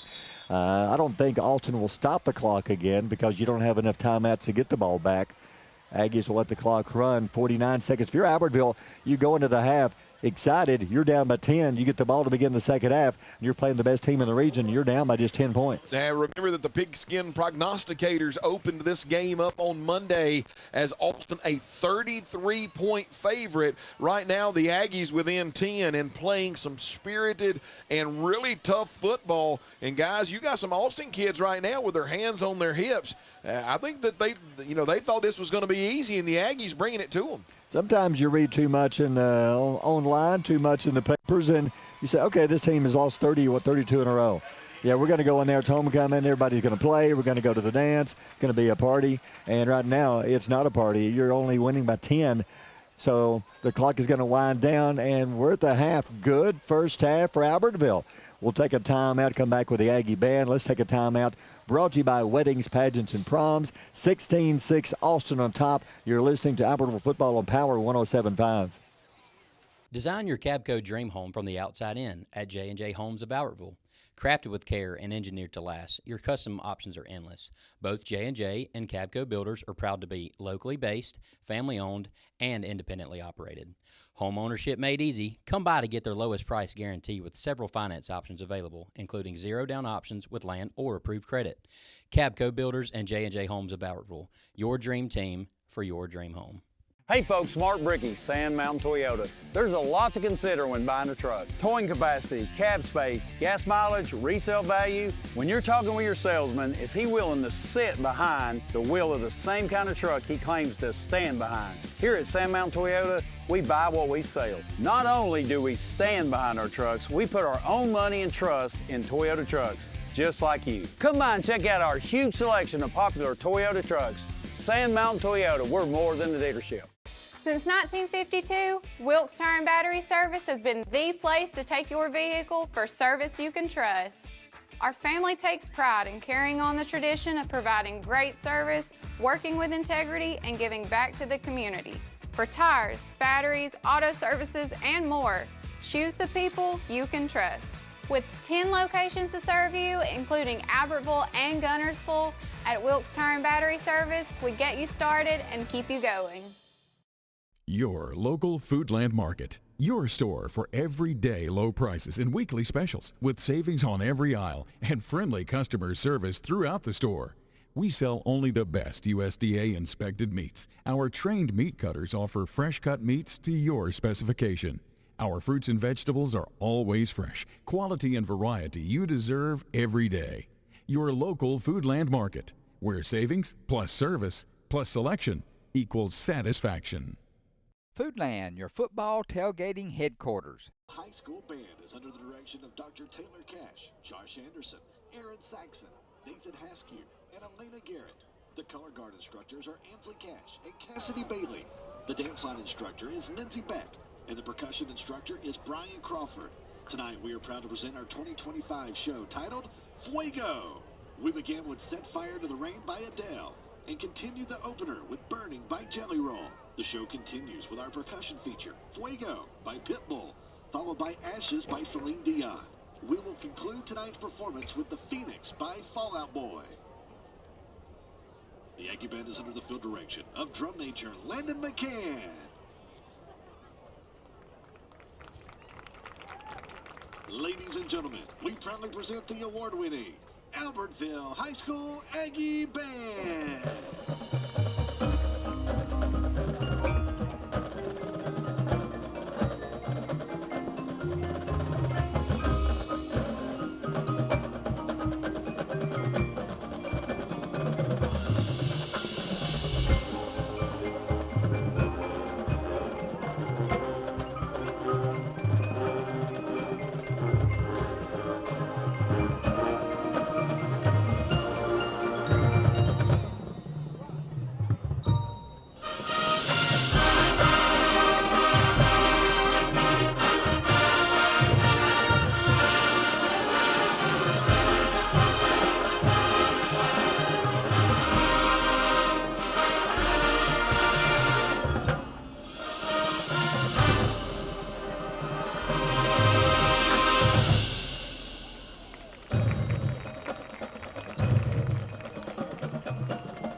Since 1943, the Municipal Utilities Board has been meeting utility needs of the citizens of Albertville and surrounding areas. From keeping your home comfortable to providing necessary expansions and supporting industrial and commercial growth, MUB provides the utilities you rely on in your everyday life. Electricity, water, wastewater, all at a reasonable cost. MUB is committed to providing reliable service today and resources tomorrow. MUB is proud to be a supporter of this community channel broadcast. You'll like banking at People's Independent Bank and PIB Mortgage. Here, you'll receive a high level of personal service, a full array of accounts and services, a variety of mortgage loans, local loan decisions, and you will see active corporate citizenship throughout our footprint. Step up to true community banking at People's Independent Bank. www.pibonline.com. Member FDIC, Equal Housing Lender. NMLS number 466340. Save big, sell bigger. Now list your home for 2% with RE/MAX Guntersville and RE/MAX Heritage in Arab as they've embraced the new changes in real estate. Call the number on the screen to talk with an agent to find out how you can now keep more of what's yours by listing your home for 2%. Discover the difference with RE/MAX, one of the most trusted names in real estate, where you know you're always getting quality service. Make that call today to start your 2% listing where you'll keep more of what's yours and save big, sell bigger.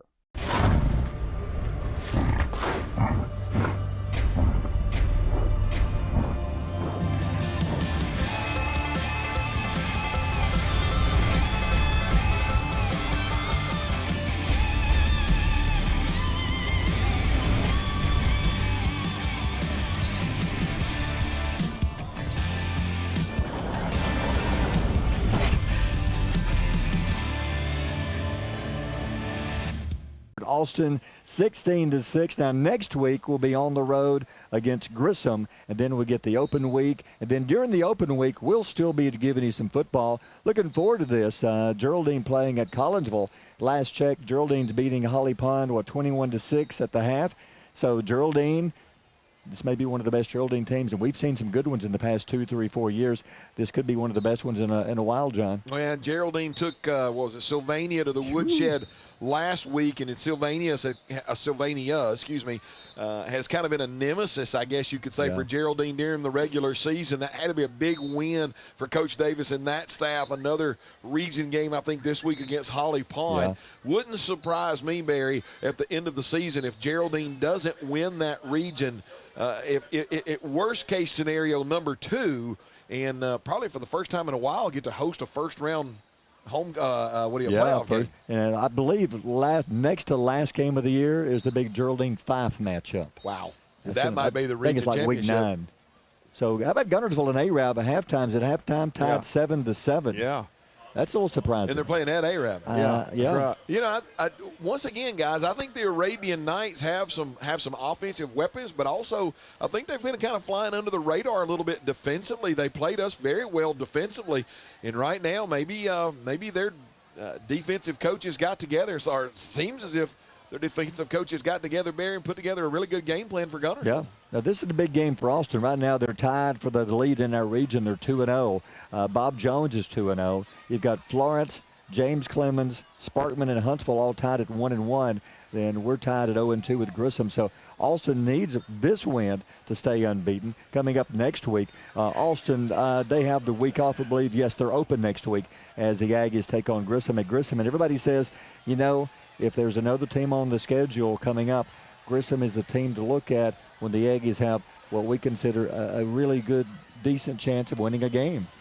I've had this conversation a number of times this week, playing Austin and not surrendering the loss to Austin at all, but come over here and play well. And Barry, coming out of the halftime locker room 16-6, if you're Coach Weingarten and staff, you've got to be thrilled that you're only behind by 10, especially when they took the initial drive, 3 plays, 65 yards, and then the very next drive, 3 plays, 70 yards, and then that's it. You pretty well shut down their offense for the rest of the first half. Got to be excited about that. But if you're able to defeat Grissom, think about this. You go into next week, you beat Grissom. Now you got 2 weeks off, and the mental ups that you would have from winning that game to go into homecoming against Huntsville, I think the Aggies still have a lot of season to play for. I agree. Here we go. Time to kick off second half, 16-6. Aggies down. Cooper Scott already returned one for a touchdown. He's back deep along with Dez. High kick, deep kick. Dez coming up, got it, drops it, loose. Cooper will fall on it at the 22. He wouldn't have got a whole lot more. There were 3, 4, 5 Austin players waiting on him, but luckily we fall on it and it's our ball on the 22. So far, we've avoided the turnover. Jink, I think that was just Dez wanting to make a play so bad that he kind of knew where he wanted to go with the ball. And as the ball was coming down, looked like he took his eye off the ball momentarily just to kind of double check where he was going to go. And when he did, that ball made its way, squirted loose on the ground. And thank God Cooper Scott was there to grab a hold of it. I think right there you just throw your hand up and catch the football. Aggies 3 backs in the backfield. G-Man as well as Parker. Hands off up the middle, 23-24. Gain right up the middle. Gain of a couple by Colin Parker. There's been nothing there with that the entire game. Really 2 yards about the most you're going to get. Seems like the defensive front of Javon Hood and Malachi Gibson, Braden Eccles, those 3 guys up front, they play a 3-4 defense. But, Barry, those 3 guys have done a really good job, for the most part, stalemating the offensive line and then sliding down the line of scrimmage, eating those blocks, and allowing those linebackers to make the play. A good 2-yard gain, but once again, the Austin players, I think that they're just happy kind of stalemating our line. I think we're trying to hopefully begin wearing down the big D line. That's not happening. Second down at about 7.5. CJ, the snap, hands off. No, he's going to keep it. Pitch back left side. Is the ball loose? I couldn't see what happened. CJ actually handed it off, Barry. He did a great job in trickeration on that play of exactly what you're supposed to do. And there might have actually been, Jink, it looked like there might have actually been a fight for the ball between CJ and the running back holding it coming up the middle. And then he just kind of gets pile drived into the ground. I think that was G-Man. Somehow they give him 2 yards off the ball. That was like just a mix-up in the backfield, everybody running together. Who's got the ball? A gain of 2, so it's 3rd and 5. We thought maybe some short passes, but they're sticking with the running game. 10:31 to go in the third. Aggie ball, first possession of the second half, 3rd and 5. CJ drops, looks right side, throws to the middle. Talik's got it. It is enough for an Aggie first down. What a great play. I'm sorry I said uh-oh, Barry. I thought he was going to come to the outside receiver. Outside receiver was getting undercut, but CJ then turned his eyes, turned his body, and Barry, we may have a penalty on the play. We got an illegal shift against Albertville, and they didn't get set. That's going to negate the first down. Coach Weingarten across the way shaking his head. Yes, we had a shift. Yes, our player didn't come to a complete set. Talik, however, made a great play. It's just going to go all for naught right now. Gain of 6, but we talked about only 1 penalty in the first half, and that is a big one. It takes away the first down. Now you back it up 5. It's 3rd down and 10. I like the pass play, but I don't think I'd wait till 3rd down to throw it. I'd throw that on first down or second down. Yeah. Because the league was wide open. Yeah, and the big thing here now is, you're 3rd and 10. They right? know so that's coming. It kind of narrows down your playbook. Yeah, they got 3 backs in the backfield. Talik wide left side, 3rd down and 10. Running, 10:03 to go in the third. CJ back to pass, has time, throws it deep, left side, nobody home. I don't know if Sweat, there was a mix-up on the pass play, what happened with the pattern, but he threw it about 20 yards past Brant Sweat, incomplete. Might have been, Barry, the way I was looking at that route, it looked as if Sweat may have been running kind of a wheel route from that inside slot receiver position. If not, it might have been a go route. I couldn't see if there was a twist because I was trying to see what the offensive line was doing as CJ was kind of moving gingerly over his right to kind of avoid the pressure and get the ball out. But, Barry, there wasn't a wide receiver within 10 yards of where the ball landed. And so there had to just be a mix-up in the route tree. Going to punt it away, but first a flag is down. There's a Marshall County Sheriff penalty flag on the field. And again, Albertville Aggie football presented by Power 107.5 and Howard Bentley Buick GMC. Big thank you to Howard Bentley Buick GMC providing us with our classy ride that we rode to the game tonight. Yeah, that's great. Beautiful truck. Beautiful truck. So a penalty, so that's against, man, you go back to our last penalty. You take away the penalty, and that penalty now in Austin would have been a first down, but now it's 4th and 5, and instead of would have been a first down. So penalty Austin to give us 5 yards. CJ end over end kick, takes an Aggie bounce, beautiful. Good job. It's going to roll out of bounds inside the 30. There's a foul breaking out around the 25, but no flags are thrown. So Aggie Aggies had to punt, but good punt by CJ, and it goes out of bounds at the Austin. They're going to mark it right at the 30-yard line. It was a great job. CJ knew that they had one returner back, nobody else back there.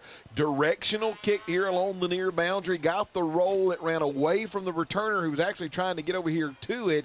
And when it hit about the 40-yard line, Barry, that thing, I mean, it took off at about a 45-degree angle, rolling another 10 yards and going out of bounds at the 30. How big was the Talik Saint catch for a first down that was nullified with a penalty? Wow. That hurt. All right, Austin ball, 9:46 to go, third quarter. Lyle, the snap, hands off to Davis. Davis up the middle, going to be brought in from behind around the 31-yard line. We've called Draven Hendricks' name out a lot tonight. Hendricks, the first Aggie there, along with help from Keegan Thompson. We talked about coming up and tackling Davis is a business decision. It looks as if it's a business decision that Draven Hendricks says, I'll make it again and again and again. He has had a well of a game from his linebacker position. Gain of a yard, 2nd and 9. Lyle drops, fakes. Nope, hands off to Davis. Got him in the backfield. He breaks away. 35 to the 40. Stiff arm, going to shove him out of bounds. Froelich had him. Lost him. It was going to be a loss of 5 on the play, but instead the stiff arm gives Austin a first down all the way up to the 47-yard line. Yeah, Mason Froelich did a great job of running the lane from his linebacker position, saw the opening in the offensive line, was in the backfield, made contact with Davis, just couldn't hold on. Then he was able to get north and south before finally being pushed out of bounds, but a big chunk play and moves the chains. First down to the 48, 16-6. Austin hands off Davis up the middle, bounces right side, cross midfield, 45, 43-yard line, close to another Austin first down. Davis, he's just a lot to bring down. That's a big running back. Well, and not only that, Barry, but when you run behind 6'4", 390 and 6 foot 260, those guys have been able to open up some lanes along the right side of that offensive front. That time Davis gets in behind them. He's already into the second level before the linebackers are able to react. 9-yard gain. 2nd down and 1 in front of the man. They're driving and hands off to Davis again. Tripped up at the 40, dives for the first down. Techeria, the first Aggie on the tackle. Thompson helped out. Give Austin another first down. And I'm hoping that Christian Ramirez, no, it's not Christian. It was number Was it Froelich again on the bottom of the pile? Froelich was on the bottom of the pile. Thought he was getting up a little bit slowly, but I think it was because an Austin player was kind of stepping over him, so he was giving him a chance for everything to clear out. But, Barry, it looks like that Coach Perkins, who is big on that offensive line, has challenged his offensive line coming out of the halftime locker room because they are just deciding to run the ball with Davis down the field. First down on the Aggie 40. Lyle hands off to the new running back. They're going to stand him up at the line of scrimmage going backwards. The new back comes in. Froelich grabbed him, threw him backwards, along with Alford. No gain. 2nd down and 10. Sometimes you win, sometimes they win. And this time, the Albertville Aggie defensive line able to reestablish the line of scrimmage about a half a yard deep in the backfield. Nowhere for the running back to go. Gobbled up, as you said, by Froelich and Alford, able to pull him down. Great stop there by the defensive front of the Albertville Aggies. Gibbs, the new back, no gain. 2nd and 10. Another back comes in, number 30. Baker checks in. 2nd and 10. Lyle drops, looks, throws left side, a little screen, got his man, gets away from one man. Flags are down. Bring it back. 20, 10. He's going to be thrown out of bounds, but it don't matter. They're going to be going to bring it back around the 20, 35. Flag down. There was a hold right in front of us, one of the Austin players.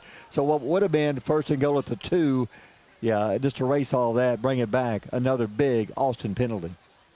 Yeah.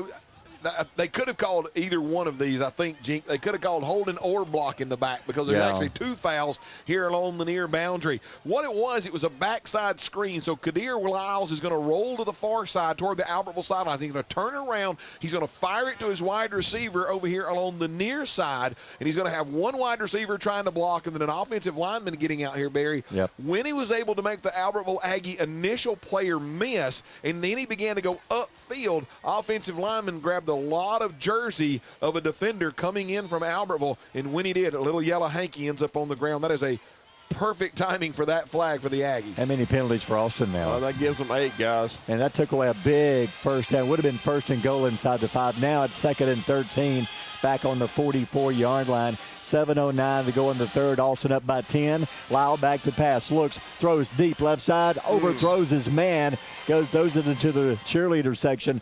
You had to be about 12 foot tall to catch that one. Now it's going to be 3rd down and long. Channing Patton is only 5'10", 165 wide receiver. He literally got behind the initial defender in just a long out route. Kadir Lyle had him open, Barry, but once again, when you're only 5'10" and you're the smallest of the 3 wide receivers in the set, just could not climb the ladder and bring that in. Big time 3rd down for the Aggies. 7:01 to go in the 3rd. 16-6. Austin leads with the ball on our 44. Lyle drops, has time. Now pressure's coming. Throws left side. Overthrows his man again. Dez cut in front of the receiver. Had that ball been thrown on target, Dez was about to score with a pick 6. I think you're exactly right. If it had been thrown on time, Dez jumped the route, because I think he also knew 2 things. Number 1, I can jump the route. I'm about the same size as this wide receiver, but he also had safety help over the top. So if he did jump it and he missed it, then he knew that he had Cooper Scott behind him to kind of come up, clean up, and make the tackle. Good defensive effort there by Dez, but once again, the Albertville Aggie defense coming up big and forcing a punt for Austin. Wow, 4th and 14. They almost got caught with too many men on the field. The snap, they're going to punt it away. Christian Ramirez almost blocked it. Good kick. Cooper comes up, bobbles it, catches at the 15. You know, in the game, it's like a boxing match. You just keep hanging around. It's getting later in the match.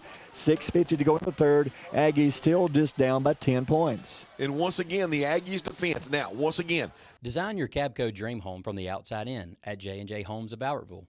Crafted with care and engineered to last, your custom options are endless. Both J&J and Cabco Builders are proud to be locally based, family-owned, and independently operated. Home ownership made easy. Come by to get their lowest price guarantee with several finance options available, including 0-down options with land or approved credit. Cabco Builders and J&J Homes of Albertville, your dream team for your dream home. You never know what somebody's going through when they come in the bank. Calling them by name is so very important. Just make a difference in somebody's life today.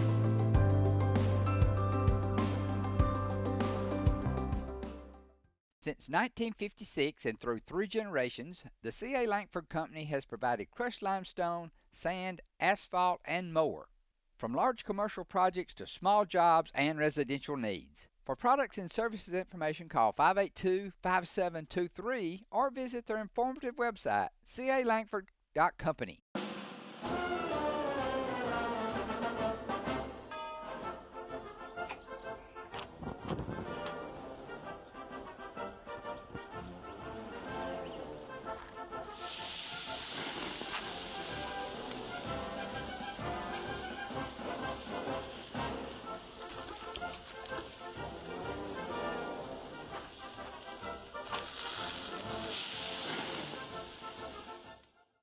Marshall County Gas is a proud supporter of this community channel broadcast. Remember, gas does it better naturally.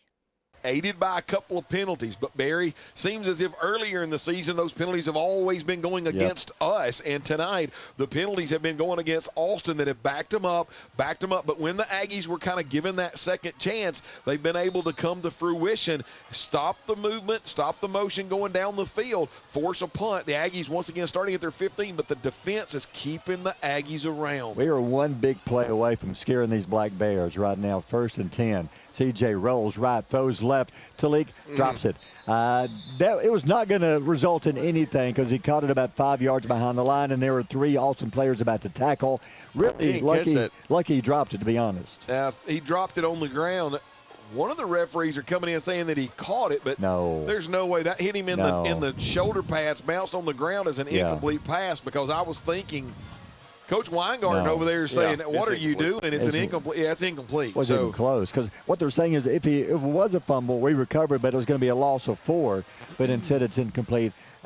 You want to catch every pass, but had he caught that, he was going to be tackled for about a 5-6 yard loss. It's about the best incompletion that you could have, because once again, Barry, not only if you catch it, you're caught, but you're at your 15. Now you would be back at your 10-yard lines, even further in the shadow of your own goalpost. I like the fact they threw it on 1st down. It didn't work, but still, you gave it a shot. Now it's 2nd and 10. You're on your 15, 3 men wide, left side, and we have a whistle. Yeah, it looks like. I think they're going to go to New York and look at this one closer. Now, I think Coach Weingarten across the way doesn't like the defensive They're going to go to the setup that caterer and Austin's check this getting. one out in the booth. Gene Serratori's up there. No, the Aggies call a timeout. They were running out of time on the play clock is what happens if they call a timeout. You say, why are you calling a timeout on 2nd and 10? Well, there's 6:35 to go in the quarter. This is a big drive. You need at least a first down on this drive because if you get out to punt, Austin's going to get the ball inside the 50, and they're 50 yards away from probably putting this game away.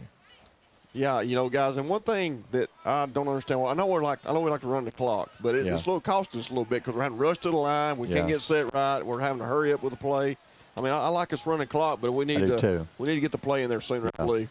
Well, I think it's a good call by the offense across the way. Obviously, Coach Weingarten, offensive coordinator, are getting together. They understand they're at the 15-yard line. If you end up getting a penalty right there, Barry, you're going to drop back further from the 15 to the 10, and you've already given up one play on first down. So you're going to have 2nd down and 15. Once again, that's going to limit your playbook, right? Yeah. And 2nd and 15, you're Austin. Why don't you just pin your ears back and try to knock Albertville deeper inside their own territory? This way, Coach Weingarten able to calm his crew down, tell them exactly what we need to do, and this is the play we need to run. All right, 2nd and 10 after the timeout on the 15-yard line. CJ turns, hands off, up the middle, going to be tripped up, falls forward for a yard up the gut. That was Colin Parker. And was that Parker? Yeah, it was Parker. Yeah, so it's going to be 3rd down and 9. Colin Parker right there. He saw a hole. And, Barry, I think he thought he had it, and he really did. And I think any other game maybe he would have. But, guys, I'm going to tell you something. Malachi Gibson, 6'2", 235, 240-pound nose guard, and he can absolutely fly down the line of scrimmage. He was able to defeat his block, come down the line of scrimmage, and make the play after about a yard gain from the nose guard position. 3rd down and 9, 4 receivers in, 5:55 to go in the third. Aggies down by 10. CJ drops back, has time, throws left side, wide open, got it. 25, first down, going to be knocked down at the 27. There he is, Brant Sweat. Brant, haven't seen him a lot tonight, haven't seen many of the receivers, period, but it's a first down, Albertville.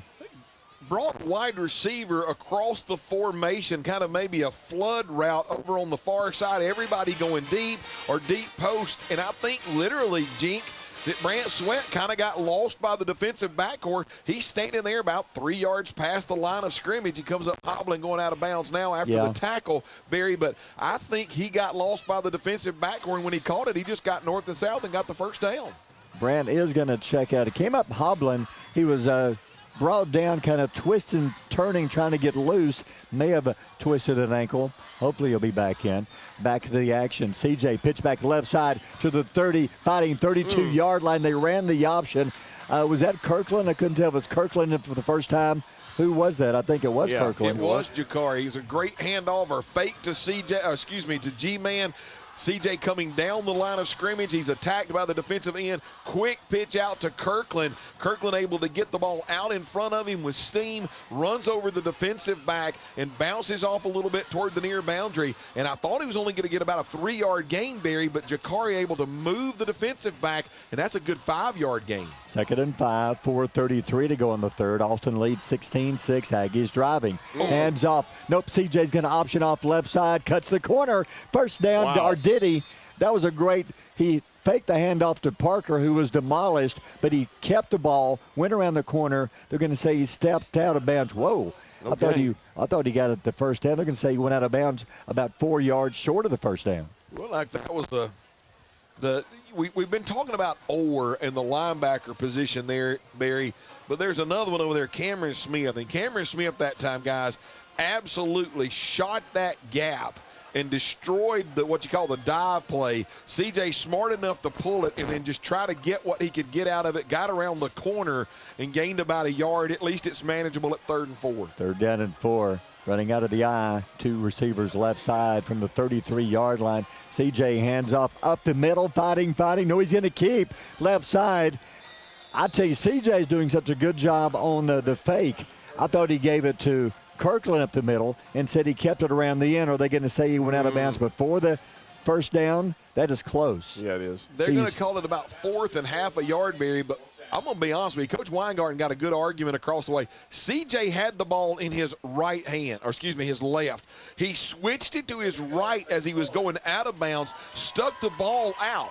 Well, what happened is the referee kind of got cleaned up by the play going out of bounds. He didn't see CJ switch the ball out. Should have been a first down, but it's going to be fourth and about a half. They're going to go for it on the 37-yard line. CJ under center. Quarterback keeper, the big tush push, and he's going to be shoved to the 40. A gain of 4 yards. First down, Albertville. They keep the drive alive with 2:51 to go in the third quarter. Great job there by the interior of the offensive line. Number 75, Christian Ramirez, Kellen Hampton, 57, Colton Battle, 76. Those guys basically make a spear. They go forward, and you have CJ in there. Running backs hit them and make a rugby scrum up the middle. Needed a half a yard, gained about 3. That is a big first down for the Aggies. First down on the 40-yard line. If nothing else, Chris, they're keeping the ball away from Austin. Yes, and they're running a lot of clock, using a lot of clock this quarter. Cooper Scott and Talik Saint wide right side. First down, 40-yard line. CJ under center, hands off up the middle. They're going to stand him up maybe a yard. Was that Kirkland? Couldn't see if that's Kirkland or G-Man in. Who was the up back? G-Man. G-Man only gets a yard, so it's 2nd and 9. 2:05 to go in the third. Aggies down 16-6, but they are driving. Think any of the pigskin prognosticators would have believed if we get out of the third quarter only down 16-6. I'm sure there's a lot of faithful back in Albertville that can't believe that it's 16-6. But guys, I'm telling you, the defense of Albertville has kept them in this game by turning Austin away. And now the offense starting to come alive here late in the third. Barry, they started this drive at their 15. Now they're at the 40. One big play away. 2nd and 9. CJ fakes the handoff. Option left. There he goes. 45 midfield. Somebody grabbed him from behind. He had one man to beat after that guy grabbed him. Had he got past him, he could have scored. It's going to be about a yard short. 3rd down and 1 right at midfield. Boy, CJ, great play. Fakes the handoff, a little eye candy as it would be to the running back G-Man. He pulls it, gets to the outside on a perfect read because the defensive end crashed down. Nobody there. CJ runs into the vacated zone, and he makes this 3rd down and a half a yard. I'm telling you guys, he reminds me so much of the Paul Vakiv that's the quarterback for Vanderbilt when he's able to run that option. Exactly, because you kind of lose him. He's so short. 3rd down and 1 at the 49. 52 seconds to go in the quarter. Aggies driving down by 10. CJ hands off to G-Man. First down over midfield. They're going to drive him backwards. No, he breaks through to the 47. They had him stopped at the 49, kept going, picks up 3 more. First down on the Austin 46-yard line. Yeah, G-Man on the dive, able to go straight up the middle. Barry, I know what you saw because G-Man I thought was getting tackled in the back. But it was actually an offensive lineman that was kind of getting tackled. But G-Man able to break through that initial part of the defensive front. He's able to gain 4 or 5 yards. He's got a first down. And Barry, look at the defense of Austin. Look at their posture, hands on their hips. It is this offensive line of Albertville right now that is wearing them down. Now's the time to throw it deep. They're not looking deep. 15 seconds, first down. CJ, nope, going to run the option, pitch back left side. He's going to be hit at the line of scrimmage, falls forward. That time Austin waiting on the pitch. I think that was Cooper Scott. Nowhere to go. That should end the third quarter. A gain of 1. And third quarter is over. We'll take a timeout, brought to you by Weddings, Pageants, and Proms. After 3, it's still 16-6 Austin. You're listening to Aggie Football on Power 107.5. People's Bank is my go-to place for banking. When you deal with People's, their goal is your success. Here at People's Bank, it's more about a relationship. I know my bankers, and I've got their cell numbers. I just call them. If we had been with a larger bank, we would have just been a number. We're supported 100% by People's Bank. They're our neighbor, they're our friends. We're part of this community. I went to People's Bank because I knew they were going to take care of me. People's Bank treat us like we're the most important client they have. Family-owned and operated Discount Building Supply in Warrenton is a whole lot more than building supplies and hardware. Stop by and browse their 130,000 square foot home center. You'll find popular smoker grills with supplies and seasonings, family outing and tailgate supplies, Yeti coolers, outdoor and hunting apparel, landscape management supplies, boathouse products, and everything to beautify your outdoor living space. Discount Building Supply and Home Center. 3 generations of the Walker family proudly serving your family. Lake Guntersville Pool and Spas is your home for custom pool design and construction, along with service, sales, and repair. They're also your authorized dealer for Bullfrog Spas and Swim Spas. For your new construction or redesign of your existing personalized outdoor space, visit our large showroom, located at the top of the mountain in Guntersville. Call Lake Gunnersville Pool and Spas at 256-582-4050. If your parents and grandparents owned a Ford, odds are they bought theirs at Alexander Ford in Boaz. For over 50 years, Alexander Ford has been known as the Ford store in North Alabama. With some of the same faces you've grown to know and trust, we celebrate our past and are excited about our future. We still do business like we always have without hidden fees and high pressure. You can put your trust in us, just like your parents and grandparents did. Alexander Ford, your family Ford store. The Albertville Aggie football presented by Power 107.5 and Howard Bentley Buick GMC. Fourth quarter coming up. You realize Austin has not scored since the 8:35 mark of the second quarter. Barry, what about this? Only 3 drives in that third quarter. The Aggies started the drives with 4 plays, and then they punted. And then Austin started from their own 30. They went 8 plays, and then they punted. And the Aggies right now on an 11-play drive starting at their own 15-yard line. And both teams are running the ball and wanting to enact their will on the other teams. That's the reason why the clock hardly stops. But, guys, I'm telling you, right now the Aggies are beginning to believe you're in the fourth quarter of a football game against arguably the best team in our region, and you're only down 10 points and you've been able to move the football. I think you've got to be excited with where this fourth quarter could go, Barry. They're averaging about 35 points a game. They've been held to 16 against a team who hasn't won a game this year. Albertville playing a great football game, trailing by just 10, 1 quarter left, one big play for making this a one-score game. It's 2nd and 10. We're on the Austin 46-yard line. Out of the eye, CJ under center. Hands off to G-Man. The ball pops loose. It is loose. Still loose. No. Austin's got it. He was hit hard as he went through the middle of the line. Somebody got a helmet on the ball, popped loose. Austin recovers on their 41-yard line. And he read the read exactly the way you were supposed to. The defensive end, Barry, it is literally, this play happened right in front of me in the press box. He read it exactly. Defensive end didn't crash down. You hand it off. But as soon as he handed it off, or the linebacker, we talked about this, the headhunter, he comes in literally with his helmet, and his helmet hits the tip of the football. It springs loose, bounces back into the Austin linebacker core, and they're able to get a turnover. Man, that hurt. Aggies were driving. Austin takes over 41-yard line. Lyle out of the gun. Davis behind him. Fakes to Davis. Looks. Throws it deep. Left side. Got a man going up. Intercepted. Aggies got it. 25-yard line. Cooper Scott, his second pick of the game. What a play. Single coverage. Trying to take their best wide receiver and put him up against Cooper Scott. Shallow routes all in the middle of the field. Far side wide receiver, number 4, Channing Patton, runs a post pattern, and in his hip pocket, there he is, Cooper Scott running right along with him, and as the ball comes down, Barry, Cooper Scott undercuts the route, and one-handed on the tip of the football, able to bring it into his body on a beautiful interception. What a huge turn of events from the fumble that had the Albertville crowd sitting down to an interception to where now they're back in the game. How about Cooper Scott, Chris? Man, he's playing the game of his life tonight, He's got a guys. kick return touchdown early in the game, his second interception. Aggies take over again, 25-yard line, 11:48 to go in the game.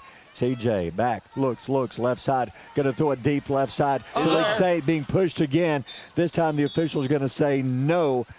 He's going to say they both were pushing and shoving. I think that was a good no call. I think it was. I know that both of them were getting a little handsy, but you could see that Talik was also using his hands to push the defender. I really think it was a good no call, but it was a stop and go, Gene, here along the near side. Yeah.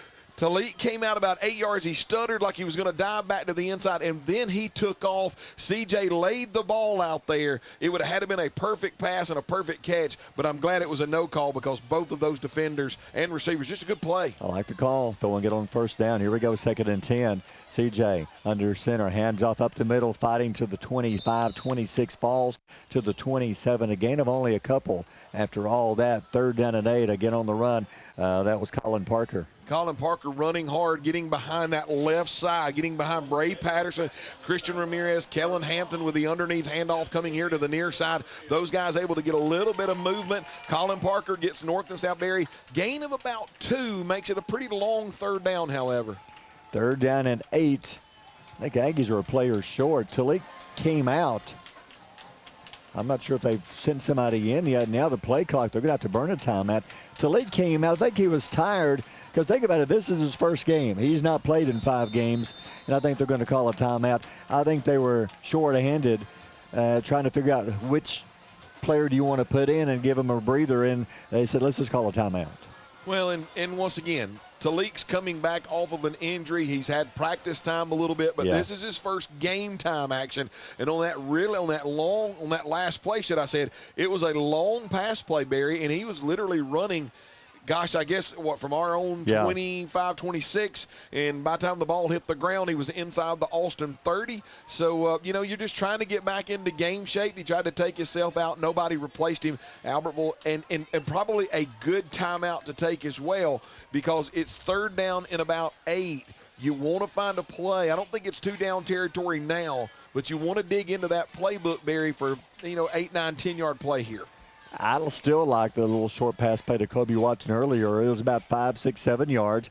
Kobe cut to the sideline, made the catch, stepped out of bounds. I think that's what you need right now. You don't have to have the big home run ball.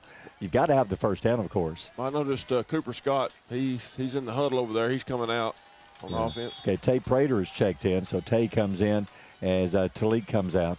Wide left side, you're going to have Cooper Scott as well as Hudgens, the tight end. Also right side, you've got G-Man split out of the backfield. Here we go, 3rd down and 8 from the 26. CJ back to pass, looks, throws it short. He's going to be chased, got away from one man. Cooper Scott picks up a couple. He threw it short to Cooper. There's a late flag coming after the play was over. Cooper was shoved into the bench. I'm not sure if there was something said. The play was well over when the flag comes in. It's going to be 4th and 6, but hold on, there's a Marshall County Sheriff penalty flag on the field. If it's against Alston, I think it looks more like it's against Albertville. Yeah, it looks like they're going to screen pass. No, nobody's moving yet. Let's see, is it a... They called it. It's one of the offensive linemen downfield grabbing a hold of one of the Alston players. They were trying to get a number, but that should be holding against Albertville and back them up. But they're going to try to see. I think Alston may decline it. Exactly. That's what they were waiting on to see if Coach Perkins wanted to decline it or not. So it's 4th and 6 if you take the play. Yeah, I think that's going to be the call, They're going to take the play instead of the penalty. Declined. So 4th and 6. Now, Aggies do like to fake punts. I don't know if you do it here. Reason why I'm laughing, Barry, referee's in the middle of going through his spiel, and CJ just walks up to him and starts talking to him while he's trying to, call the penalty and do all of that stuff. I thought that was kind of funny. You're concentrate, man. And you're right. Coach Weingarten going to agree with you. Defense has played well. Go ahead and punt the ball. I don't think you fake it here. I think Austin's looking for that. They got 10 men around the line watching. CJ kicks it away. Good kick. He's going to bounce, take an Aggie bounce to the 40, to the 30. He picks it up to the sideline. That's dangerous. Gets to the 40. They're going to drag him down at the 40-yard line. That was so dangerous. Down he goes at the 42. That's where Alston will start. 10:37 left. They still hold a 16-6 lead over Albertville. Have you ever wanted a player to go down, Barry, when you see him kind of in an awkward situation? Ball bounced. It's going all over the place. The Aggies trying to rally to it. Number 4, Channing Patton, which has been one of their go-to receivers. He gets it, but a great job by the coverage team to grab him around the legs. He's still trying to fight forward. I just thought the young man was going to spin himself into an injury is what I thought. Or turn it over. Just stripped the ball away. Alston takes over on their own 42-yard line. They lead by 10. They're right in front of the Aggie band again. Lyle, the quarterback, hands off to Davis. Davis hit at the 45, 49, dragging tacklers. First down, Albertville 46. He is so hard to bring down. Techeria finally brings him down, but not before he picks up an Alston first down. Do you see why he's going to have the opportunity to play on Saturdays, Barry? He is just a tough, bruising, hard running back, and where he had gotten hit about a yard past the line of scrimmage, able to battle through that, and where he should have been stopped for about a 1-yard gain, able to eke out about 13 yards. 10-11 to go in the game. 16-6 Alston in Aggie territory on the 47. Trying to put this game away. Lyle hands off to Davis again. Bounces left side. Stops, cuts. 45, 43, 42. Peyton Jones, first Aggie there. It's going to be short by about 5. 2nd and 5 for Alston. Thought the referees were talking about a possible penalty here, but looks like they've picked it up. Counter play just coming to the inside. It looks like an underneath handoff. They hand it to Davis coming here to the near boundary. He plants his feet, counters back out the back door, following his backside guard that's pulling, got a good kick out block. He's able to get north and south for a gain of about 5. 2nd and 5 on the Aggie 42. Lyle from the gun. Lyle hands off to Davis again. He'll kick it right side. 40, stiff arms. 39, going to be hit. Dez Simpson brings him down. That's a good tackle. Open field. I think Nine's talking some trash. Dez throws his hands up and says, hey, it wasn't me, it was him, man. It's a gain of 3, so it's 3rd and 2 coming up. We said tackling him is a business decision, and Dez Simpson right there made a good one. He came up, got his helmet across, wrapped him up, and got Davis down to the ground. Barry, I thought for sure he was going to be able to keep turning and get the first down, but Dez making this a 3rd down. 3rd down and 2. Jesse Gonzalez out of the game for Albertville, limping. Hands off to Davis. First down, 35. His helmet comes off. They stop everything. Davis throws a punch towards one of the Aggie players. No flags thrown there. Ooh, that was close. I think the official missed one there because he swung at one of the Aggie players as he was standing there when his helmet come off. The flag came down the minute his helmet come off. They stopped everything. It's enough for a first down. Let's say they're going to spot it after a gain of 5. And they're going to say penalty Albertville. Yeah, they're going to say a face mask, which ripped his helmet off. Now, as soon as the helmet comes off, Barry, it's an automatic, you blow it dead, right? Yeah. I think one of the other Aggies was coming in, didn't realize his helmet had come off and made contact with Davis, like coming up to make the tackle literally about simultaneously as the whistle was blowing. Davis didn't necessarily like being hit with his helmet off. I can understand why. It's kind of a dangerous situation. And then I think he just kind of turns around and swings, but a great job, my opinion, great job by the referees getting involved, breaking everybody up, not calling any penalties on that. But I think Coach Weingarten's got an argument about the swing over here. I think he does have an argument, but also think that it was one of those where you got hit. I know what he's arguing. He's arguing over here. A few moments ago, this wasn't called. One of the offensive linemen like whipping our guys down and giving him the business back here behind the play, and he's arguing about that as well. So the officials finally come back out. They move it. They move the ball. I don't know what they're talking about now. They don't have the chain set. The ball, have they marked off the penalty? Well, yeah, they've marked off the penalty, but they kept the chains back here because they didn't realize exactly who the penalty was on. But now the chain gang's kind of getting involved in this thing. Barry slash drive started Austin's 42-yard line after a punt. They're currently on the 6th play of their drive, camped out at the Aggies' 27-yard line. So first down and 10, 8:46 to go in the game. Austin leads 16-6. Hey, we've been at 16-6 since 8 minutes and 35 seconds remain in the second quarter.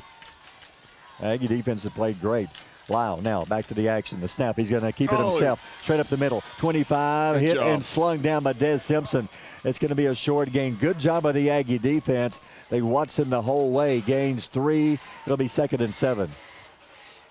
Jink, was that Draven Hendricks that shot up the middle again, and he got his hands on Kadir Lyle, and he just ran past him? Kadir Lyle was coming at him, but Draven Hendricks once again timed that perfectly.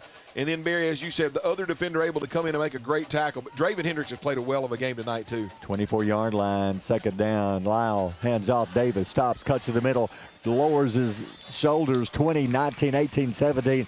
He's a beast. The big guy all the way down to the Aggies, 17. First down. They'll move the chains with 8:06 to go in the game. And Dez Simpson, once again, he is making a business decision, but this young man coming up from the defensive back linebacker core, able to get his helmet across and able to make a tackle and get the big Davis on the ground. Once again, he moves the chains, but Dez able to come up and make a great tackle. Touchdown here puts the game away. It's still a 10-point game, a 2-possession game. 7:41 left. They're on the Aggie 17-yard line. Lyle hands off to Davis again. Dancing around 15, 14, 13. Finally, the middle of the Aggie defense will bring him down. He's getting about 3, 4, 5 yards a pop. That time, Jude Fan was one of the first Aggies in to make the tackle. I think Coach Perkins he looked at Lyles and he just kind of did his hand in like a circular motion, which is we're going to continue to run the ball. I think, Barry, right now that he is literally going to get behind that offensive line and just try to pound that ball into the end zone. Aggies know that need another time stand like they did earlier in this game. 2nd and 5 from the 12. Hands off Davis again, right side 10. Stiff arm. Dez throws him out of bounds. He and Dez aren't on the best of speaking terms right now. Dez says, I got you, boy, I got you. He threw him down by the shoulder pads out of bounds, and that's a big guy. It's enough for a first down. Now it's 1st and goal from the 6. On this drive alone, he and Dez have had solo run, solo tackle on the ground. And, Barry, I think when they got up out of bounds that time, it looked as if, to me, they were swapping addresses to write one another Christmas cards earlier because they were really intent on making sure that they had the address correct. 1st and goal from the 6. Wow, low snap, hands to Davis, 5. He runs all over Froelich, but Froelich hangs on for dear life, brings him down, a gain of 3. It's 2nd and goal now from the 3-yard line. Sometimes you just grab a hold of the front of a buffalo, and that's all he did. Froelich, hey, to be honest with you, though, if Froelich doesn't throw his body where he needed to make that tackle, Davis is going to walk into the end zone. That is a touchdown-saving tackle by Mason Froelich. 2nd and goal from the 3. 6 minutes to go in the game. Austin up by 10, trying to put it away. 2nd and goal and a whistle. Is there a timeout? Looks Officials. like yes, timeout. Let's take a timeout. Brought to you by Weddings, Pageants, and Proms. 5:59 to go in the game. Austin by 10. You're listening to Aggie Football on Power 107.5. Design your Cabco dream home from the outside in at J&J Homes of Albertville. Crafted with care and engineered to last, your custom options are endless. Both J&J and Cabco Builders are proud to be locally based, family-owned, and independently operated. Home ownership made easy. Come by to get their lowest price guarantee with several finance options available, including zero-down options with land or approved credit. Cabco Builders and J&J Homes of Albertville, your dream team for your dream home.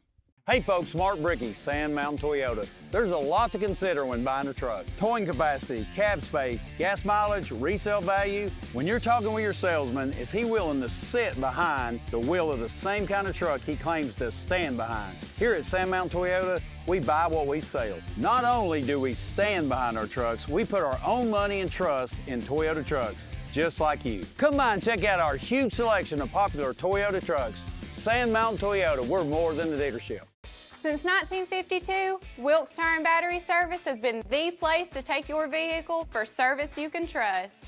Our family takes pride in carrying on the tradition of providing great service, working with integrity, and giving back to the community. For tires, batteries, auto services, and more, choose the people you can trust. With 10 locations to serve you, including Albertville and Gunnersville, at Wilkes Tire and Battery Service, we get you started and keep you going. Your local Foodland Market. Your store for everyday low prices and weekly specials with savings on every aisle and friendly customer service throughout the store. We sell only the best USDA inspected meats. Our trained meat cutters offer fresh cut meats to your specification. Our fruits and vegetables are always fresh, quality and variety you deserve every day. Your local Foodland Market, where savings plus service plus selection equals satisfaction. Foodland, your football tailgating headquarters. Remember that Kadir Lyle fumbled the football because he was trying to get the ball to Aiden, Aiden Davis too early. So the Aggies have turned the Black Bears away from inside the 5 once before. 2nd and goal from the 3, hands off to Davis to the 2, the 1. He and Dez butt heads again. This time Davis wins. Touchdown, Austin, and it's 22-6. Yeah, great job there by Davis. They just kept giving him the rock, and the big running back did what the big running back was supposed to do, and then he ran behind that big side, the 390 and the 260 right side of that offensive line. Dez came up at the literally right at the goal line to try to turn him away, but Davis, I think he probably outweighs Dez by 20, 30 pounds, able to put him into the end zone. Still a great job there. Guys, you realize they started at their 42-yard line, but the Aggies defense made them go 11 plays And looks like we got a flag on the play. Somebody down there was talking trash to somebody. The flag comes flying up out of nowhere. I don't know let's see who they mark it off against, but there was some trash being talked. The official says, okay, that's enough. Stop it. And they throw the flag. Personal fouls. It's Austin. Oh. And Albertville. So they got both of them. He hurt them both. So they'll just let it sit there. Now they'll try the point after for real. I can't believe that they're getting that upset about guys swapping out Christmas card addresses. So now they'll try it again. So 22-6, 5:54 to go in the game. And it took Austin 2 full quarters to put more points on the board. Aggies held them out of the end zone for 2 quarters. Kick is up and it's good. We'll take a timeout, brought to you by Weddings, Pageants, and Proms. 5:54 to go. 23-6 Austin. You're listening to Albertville Football on Power 107.5. Since 1943, the Municipal Utilities Board has been meeting utility needs of the citizens of Albertville and surrounding areas. From keeping your home comfortable to providing necessary expansions and supporting industrial and commercial growth, MUB provides the utilities you rely on in your everyday life. Electricity, water, wastewater, all at a reasonable cost. MUB is committed to providing reliable service today and resources tomorrow. MUB is proud to be a supporter of this community channel broadcast. You'll like banking at People's Independent Bank and PIB Mortgage. Here, you'll receive a high level of personal service, a full array of accounts and services, a variety of mortgage loans, local loan decisions, and you will see active corporate citizenship throughout our footprint. Step up to true community banking at People's Independent Bank. www.pibonline.com. Member FDIC, Equal Housing Lender. NMLS number 466340. Save big, sell bigger. Now list your home for 2% with RE/MAX Guntersville and RE/MAX Heritage in Arab as they've embraced the new changes in real estate. Call the number on the screen to talk with an agent to find out how you can now keep more of what's yours by listing your home for 2%. Discover the difference with RE/MAX, one of the most trusted names in real estate, where you know you're always getting quality service. Make that call today to start your 2% listing where you'll keep more of what's yours and save big, sell bigger.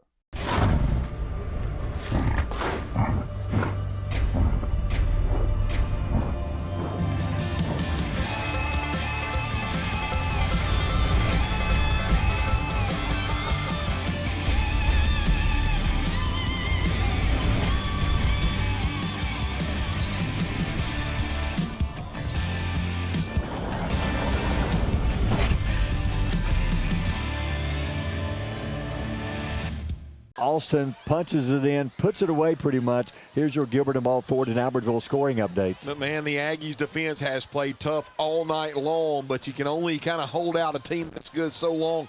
Austin started their own 42-yard line, 11 plays, 58 yards later. Davis goes in from 3 yards out, extra point up and good. And now Austin turning this into a happy homecoming at 23-6 here middle of the fourth. Just couldn't get the offense going enough tonight, Chris. The defense played fantastic. The only points coming for the Aggies on the Cooper Scott kick return touchdown for 82 yards at the very beginning of the game. Just couldn't quite find that big play, but still 5:54 to go. Got time for another good drive. Here's a high kick, deep kick. Dez comes up, 20-yard line. He's got it to the 25. Gets away from one man. They'll sling him down after he crosses the 30 to about the 31. First down Albertville with 5:49 left. Guys, I'm just be honest with you. Dez came up, made a great play there about the 18-yard line, then trying to traverse the field, gets grabbed from behind. Barry, you can see he's kind of walking a little gingerly as the defender fell on the back of his legs. If you heard me say ooh in the background, that was me thinking that I hope Dez got up. Looks like he's going to be okay. Dez he's afraid of no one. He has no fear. You don't. I mean, Aiden Davis, one of the biggest running backs, Dez met him head on and tackled him. He did push him into the end zone, but Dez still stood up on first play. Hands off, up the middle. Fumble. Fighting over the 30. Ball is loose. Austin says they've got it again. If that's true, it'll be 2 drives with fumbles. No. Aggies hang on to it, so Parker hangs on to it. It's going to be second down and long. Looks like the referees are talking to both sides right there. I think they're still swapping Christmas card addresses, guys, but the referees right now just trying to cool some things down because, Barry, we don't want anything crazy. You don't want anybody to get any kind of big trouble that causes a suspension next week because we need a full allotment of players for next week as we go to 5 minutes left to go in this game. Nothing dumb right now. Yeah, Austin, they're off next week. They're open. Aggies are going to be at Grissom next Friday night. 2nd down and 9. CJ hands off. G-Man up the middle. The line is shoving to the 35, 36-yard line. And CJ comes running out of the pile about 20 yards downfield, but without the ball. It's going to be a short gain for G-Man. Now it's 3rd down and long, 3rd down and about 7. Talk about CJ. When you're an offensive player or just a player in general, and he hands the ball off to G-Man and then carries out his fake, goes out there, hits the linebacker, and then drives the linebacker till he gets slung on the ground. Man, you talk about bringing spirit to a football team. That's your quarterback blocking downfield. Yep. 3rd down and 7, 33-yard line. Option play, pitch back right side. Parker got the corner, 40, 45, stiff arm to midfield to the 45. Almost a face mask there at the end. All the way down inside Austin territory. Colin Parker, probably the biggest run of the night for Albertville. The option is a crazy thing. You defend it right and they only gain a yard. You defend it right the next play and they only gain a yard or 2. This time they don't defend it right. CJ pulls it, comes down the line of scrimmage, pitches it out to Colin Parker out along the near boundary. He's able to get north and south. Big play in the Aggies at the Austin 45-yard line. 1st down, 21 to go in the game, 23-6. Austin Aggies driving. Hands off, nope, option, pitch back. There's Kirkland, 40-yard line, 39-30. It is so quick. Takes it to the 37-yard line. And that's a gain of about 7, maybe 8 yards.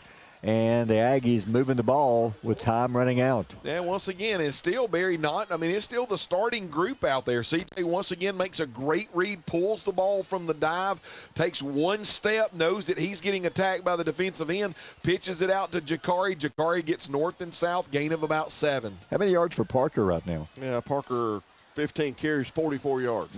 It's been a tough night for the offense running the ball. 37-yard line, 2nd and short. And up to Parker. There he goes. Hit at the 35. He'll fight forward to the 34. Should be enough for an Aggie first. It's going to be a gain. There's another late flag coming in. Everything was over, and they're walking off. And then somebody apparently said something. Here comes a late flag in. The ball is on the Austin 34, and I think it's against Austin this time. They were pointing at one of the guys in the secondary. He didn't touch anybody. Had to be something he said. CJ walked up while the officials were talking about it and said, hey, what time is it? See, CJ trying to get in the middle of the huddle until personal foul against Austin and nothing against us. It was hilarious. Like, CJ just walked in the middle of and what's funny, Barry, is the referees were all talking, and then one referee just kind of noticed CJ standing there, and then he pushed him out of the referee. So CJ was probably he probably knew what the call was before the white hat made the call, just kind of slipping in the middle of that. Barry, he said, hey, what time does Big Bob's Barbecue close? Reckon he went in there and said, yeah, number 23, that's 15 yards right there on him, right? So it is another. How many penalties against Austin tonight? This has become a problem for them, the personal fouls. No, that's 9 tonight. And they've had many, the 15-yarders. Yeah, so this one takes it all the way down to 19-yard line. So with 3:36 left, Aggies driving down 23-6. Aggies trying to get some points. It'll be the first points offensively tonight. Hands up to Parker. Parker's hit. Wow. He does some hitting to the 17-yard line. He was hit at the line of scrimmage, kept fighting, gains 4. They're going to give him 3, actually, so it's 2nd and 7. So the Aggies driving with 3:18 left. We talk about Aiden Davis being a hard-nosed running back. Guys, right there, gosh, Parker, he is just absolutely getting after it. And now a little fisticuffs going on between the nose guard and Kellen Hampton. They got to get in there like they're between 2 big heavyweights and break those guys up. Once again, Barry, we just went under 3 minutes, got a great drive going, nothing silly, no penalties. 2nd down and 8, we'll call it. CJ turns, hands off up the middle. G-Man to the 9, to the 5-yard line, to the 4, to the 3. He broke free down to the 2. Good run by G-Man.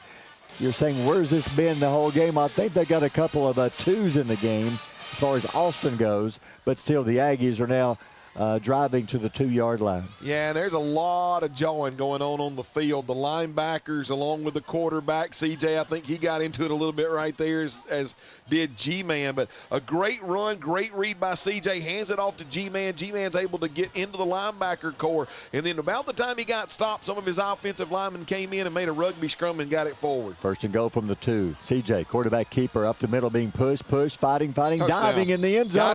Got it. Touchdown, Albertville. What a great play. It was kind of a modified tush push, I guess you could say. And right now we got more penalties coming in, but I think this is going to be Austin once it's all said and done with. Albertville Aggie offensive line tush push together. And once Austin stopped it, Barry, they called it an illegal shift on Albertville. They're not going to give them the touchdown. Oh, wow. An illegal shift coming in from the far side, and Coach Weingarten shaking his head about this. So not a touchdown. No, not a touchdown. They're going to bring it back to the 7. Wow. Well, I didn't see that myself. So take away the touchdown with points off the board. So with 2:18 left, they back it up to the 7. It'll be first and goal now from the 7-yard line. Wow. 23-6, Austin leads Aggies. First and goal. Hands off to Parker. Hit, spins, fights to the 4-yard line. A gain of about 3, did not get in. So it's going to be second and goal now from the 4. More pushing and shoving. Yeah, that was a little like cheap after shot. every play. Yeah, there's somebody getting in somebody's face. Well, and what's happening right now is I think you got a defensive line that they want to, kind of say, we're doing what we need to do over here. The offensive line of Albertville getting a little bit of nasty, a little bit of swagger to them. And even this time, the defensive end comes up and hits CJ after the fake. He and CJ get into it. This is just turning into kind of a rough game here at the end, Barry. Second and goal from the 4-yard line. CJ hands to G-Man. They've got him by the collar. There's that may be a face mask coming in. G-Man has no gain on the play, but it looks like there may be a face mask involved in this. Look. They're still pushing, shoving on the bottom of the pile. Well, and you know that when whistles just continue to blow, even after the pile stop, that there's fisticuffs going on. See what the first penalty was, if it was a face mask. No signal yet. The official from the side came in. Yeah, it is a face mask. I thought they had G-Man by the face mask, and they did. So with it being on the 5, they'll move it to about the 2.5-yard line, half the distance. So we'll mark it off. Now it's going to be, third and goal again from the 2.5-yard line with 1:36 remaining. Well, I would arguably say that face mask, Barry, could have been a personal foul because they continued to drag G-Man to the ground by that face mask, which I would have loved to have seen that. But, Barry, it is actually second down. They're going to get to play back. Yeah, that's right. They got to play back. So it's second down and goal from the 2.5-yard line. G-Man, Parker out of the eye. CJ under center. CJ turns, fakes the handoff, pitch back to Parker. Parker stops, cuts 2-1, dives. He's close. Touchdown, Albertville. Parker in the end zone. Now the points will count 23-12. That's a great and here we go. Now we're gonna get some more flags. I tell you, Austin just cannot shut them out. They can't. Well, because it was all over. Then another flag comes in on just running your mouth. They'll probably deduct that one on the kickoff, you'd think. Yeah. That's when you got to try an onside kick, of course. So it's 23-12. Now, the thing is, it's all but over. It's an 11-point game with a minute 20. But if they keep this up, hey, you recover an onside kick. Crazier things have happened. See if the Aggies might even go for 2. Nope, the kicker's out there. So they're going to, I think they're showing they're going to assess the penalty on the kicks, what they were showing.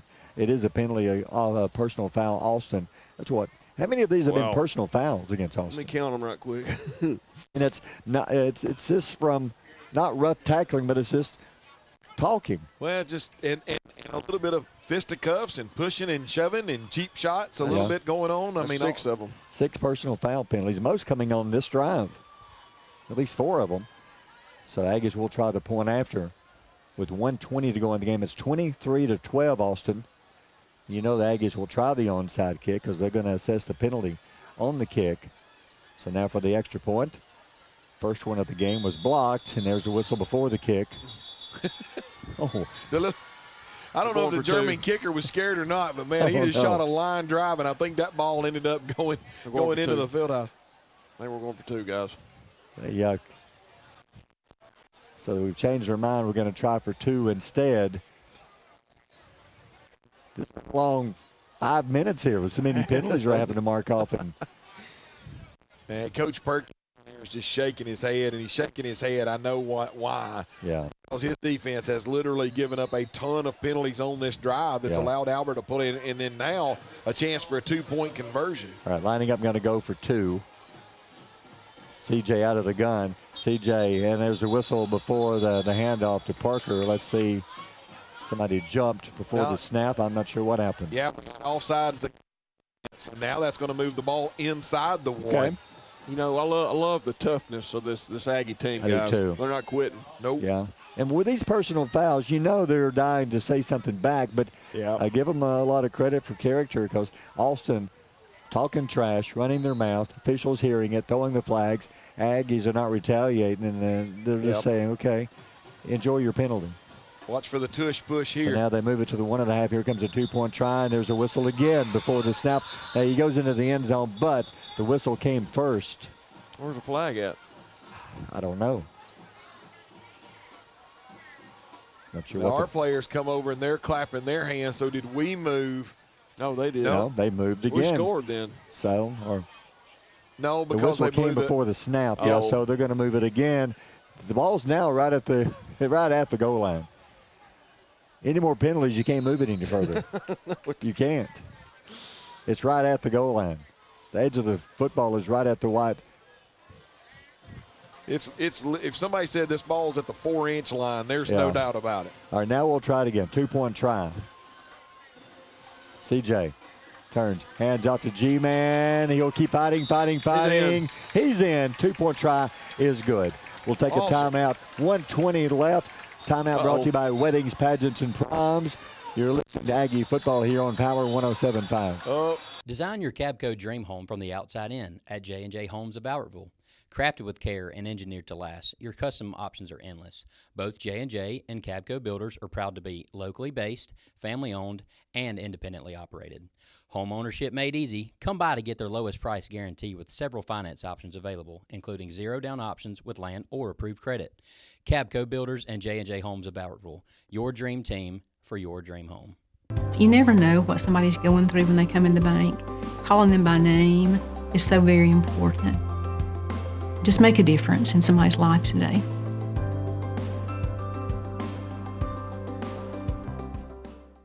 Since 1956 and through 3 generations, the C.A. Langford Company has provided crushed limestone, sand, asphalt, and more.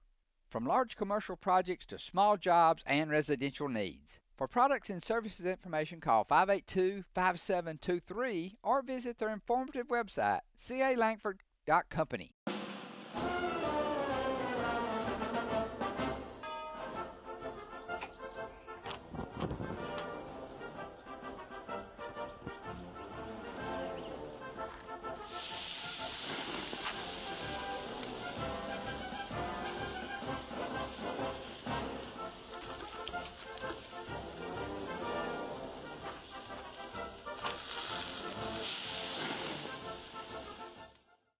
Marshall County Gas is a proud supporter of this community channel broadcast. Remember, gas does it better naturally. At the end of the play, a lot of stuff happened. A 2-point try was good. Then pushing, shoving began. Coaches had to come out, separate a few players because the mini flags are down now. I don't think anybody's been ejected, but I'm not really sure, to be honest with you. It looked like they caught unsportsmanlike, didn't it, John? Unsportsmanlike conduct, but Coach Weingarten is really upset right now that his quarterback got slung to the ground and his offensive lineman went to help. But, Barry, while we've got the zebra convention going on at the goal line to try to figure all this out, should not negate the fact of a 12-play, 69-yard drive with Colin Parker going in from 3 yards out, G-Man getting the 2-point conversion. They haven't put the points up yet, but it should be Alston 23, Albertville 14 at the end of this conference that we're having. So with 1:20 officially left, I think they're discussing if anybody's going to be tossed. Personal foul, Alston. Dead ball, personal foul, Albertville. Offsetting penalties. But the one penalty will be assessed was the penalty 2 plays ago. There's been so many personal fouls. I think they're going to assess one of them on the kickoff here that happened on the touchdown run. and they still haven't put the points on the board, but it's 23-14. So you think Aggies will try an onside kick here since they're going to move the ball up 15 yards from where we will kick off. Don't you know this referee crew over the last 2 minutes, though? And I'm not one to take up a whole lot for referees because you opt to take the test and you opt to get out there and do this. But I'm just going to say, bless their heart. Because, I mean, you got two teams that are very passionate right now. Albertville, I mean, obviously it's homecoming. Austin wanting to get this homecoming win. Albertville wanting to play really hard and do what they needed to do, and they've done that. And there is a little bit of talking, probably some jawing from both sides and some fisticuffs going around. And these referees are just trying to get through the last 3 minutes of the ball game, Barry. And right now, I don't know. You know how the white hat has to write all this stuff down in his book. I don't know if there's any more lines in the book for him to write stuff down. No. So they moved the tee to the Austin 45-yard line. That's where we're going to kick from. They still refuse to put the 2 points on the scoreboard. It still shows 23-12, but it's 23-14. It's 23-14. Yeah, so now you think we're going to try the onside kick here since we're on their 45-yard line for the kickoff. Here we go. With 1:20 left. And the onside kick is coming. Takes a bounce, another bounce. It's loose, it's bouncing through. But it went too far to the 20. Austin recovers, and they'll start first down on the 20-yard line. You know, you go, here we go. Here comes another flag. There's a more flag. I guess we got people talking. I don't understand. I mean, really. The players are just walking off the field. One of them has to say something right next to the official. Does he not think the official is close enough that he can't hear him? As he's running off, he says something. The official says, okay, that's worth 15 yards. The problem I'm going to have, Barry, is if he threw it on a player that was running by him, the official that threw the flag, it was only an Albertville player that ran past him because he's the line judge on the far side. So I'm hoping this is not on an Albertville Aggie saying something because, guys, there's 1:18 to go. You've played your guts out, even though Austin doesn't want to give you the 2 more points on the scoreboard. It's 23-14. Yeah. I mean, what a huge – I mean, Barry – yeah, it's a 9 point. If it stands the way it is now, you only lost to Austin by 9 points, and realize that Austin, Barry, has scored 47, 29, and 34 over the last 3 weeks, and you've just held them to 23. Austin. You've held them to 23 points. And they scored 34 against Florence last week. Yeah, and they scored 47 against Decatur and 29 against Sparkman. I mean, you realize this, with the exception of the Hartselle loss, your defense is fixing to hold Austin to their lowest offensive point total for the year. Yeah. So the personal foul was Austin. It was the young man that ran past the official as he's running off. Said something. 15 yards. They moved the ball back to the 11-yard line. Guys, that's 135 yards in penalties tonight. That's just what I got on paper. That's not counting. No. Austin's going to call a timeout. I think Coach is going to say, if one of you opens your mouth one more time, you will. Luckily, we're at home, or you walk back from Albertville, but luckily you're at home. Well, because we've had enough of this. We've had enough. You've got the homecoming crowd here, and we've had so many unsportsmanlike personal fouls in the fourth quarter. It's embarrassing because you just cannot be quiet. Albertville doesn't have any more timeouts. I'm wondering if they're saying, guys, keep your mouth shut. We're going to take 3 knees in a row, and we're going to win homecoming 23-14. If one of y'all says a single word, you're going to start running tonight. I'll come see you Monday morning before school starts. Exactly. I mean, they've had how many in this last few minutes personal fouls? Is it 6, 7? Well, that's just the whole game a while ago. But I mean, that we just had 3 more, so that's 9. We've had 9 here in the last couple of minutes. Like every play, they're getting 1 or 2 players saying something. And it's not from pushing, throwing a punch. It's when the player walks by an official, says something. And they did it again, so they've marked off another penalty. Barry, it looks like they're lining up in the victory formation. I think it's what their coach said. One of y'all says a word, I'm throwing y'all. So the snap, he'll take a knee back at the 5. So with 1:16 left, they'll have a snap at least 1, maybe 2 more times. But if you're an Albertville Aggie fan, you need to be proud of this team. They came in here, many people thinking, okay, you're playing the best team in your region. It's probably going to be ugly. But they had a big crowd showed up for this game. And until 8:50 to go, actually 5:54 to go in the fourth quarter, it was still a 16-6 ball game until Austin scored again. And Aggies were still in the game. Yeah, Kadir Lyle takes the snap, takes another knee, Barry. To your point, once again, the Pigskin prognosticators early in the week had Austin set at a 33-point favorite, and tonight they're only going to win by 9. The Albertville Aggie fans, when I hope that you are around the field house when the band and the cheerleaders and this team comes home, because last year it was an absolute debacle at Albertville. Tonight here at Austin on homecoming, your Aggies have showed up and represented well with only a 9-point loss. What's impressed me the most is here in the last 5 minutes, we've seen so many personal foul penalties thrown, flags thrown, but they've all been against Austin as far as unsportsmanlike conduct, the way things they said, and Albertville stood there and they let them just, okay, go ahead and talk your trash. We'll take the penalty, we'll walk it off, and we'll continue. They had at least 8 to 9 of those in the last 5 minutes of the game, and the game finally ends. This fourth quarter took about 30-something minutes, mainly because walking off penalties and having to tell players, okay, enough, stop it. I think Coach Weingarten and Coach Perkins were having a little bit of a conversation there, and maybe one of the ones that's has been talking a lot. You remember the assistant principal that helped us when we came in?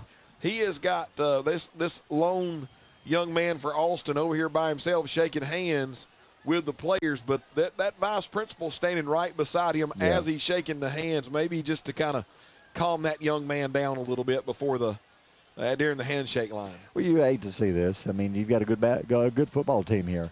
Albertville came out and played them a great game, one of the best games. They had one loss. Other than the loss, this is the best game they've had this year against a team who comes in winless, 32 losses in a row, and Albertville gave you all you could handle for 4 quarters. They lose at 23-14, but until like late in the fourth quarter, it was still a 16-6 ball game. Well, Barry, what about this? When they beat Decatur, that is a 41-point spread when they beat Decatur. They beat Sparkman by 22 points, and they beat Florence by 28 points. And today the Aggies come into Austin, and Austin only beats Albertville by 9. I mean, when you look at what Albertville's doing and the offensive philosophy that they have and what Coach Weingarten is doing with this football team, I think you've got to be thoroughly impressed, and I think you also got to be excited that we came in here and we did exactly what we wanted to do. Was there a chance that we can win? Yes. Did the cards have to fall right? Absolutely. But our kids came in here, they played tough, they played hard, they played with emotion, they played with physicality. They lost by 9. Guys, don't think that that's not big when you go into practice this next week, because now, and I'm saying as soon as they get back to the field house, you don't think that the coaches aren't going to start breaking down some film and looking at film, because Grissom is out there. And, guys, I'm telling you, week after week after week, these Aggies continue to get better and better and better. And I really think in my heart of hearts that we have got a good shot against Grissom next week on the road. And we're getting healthy. Talik Saint came back, made a difference offensively and defensively. So another weapon. Offensively, we just didn't have that big play tonight, Chris. We didn't. Their defense played really well tonight. Held us to 164 total yards, 5 of 11, 38 yards passing, 42 carries, 126 yards. You're thinking, well, man, that's not a lot of yards with that many carries. I'm like, but that's hard yards, every one of them. It is, yeah. He hit one of them. Colin Parker had wound up guys with 19 carries, 56 yards. And the defense played well tonight too. That's the biggest thing tonight. Held them to 274. What do they usually average, John? Austin, a game? I think Austin. I know this. How many did Aiden have? Aiden had 142 on 20. Yeah, he got a little bit more above his average. But now Kadir Lyles, how many rushing yards did he have? He had 69 on 5 carries. Well below his average. So they did a good job. Seemed like they were just going to give the rock to Davis and Davis and Davis. Overall, Austin, I think they averaged about I think it's about 300 yards a game, maybe, if you take out the Hartselle game, because Hartselle pretty much shut them down. But in those other ones, they're around 300. So the Aggies defense did a really good job tonight. Yeah, they did. They held them to only 62 yards passing. Like I said, 2 of 9, 62 yards, 27 carries, 212 on the ground.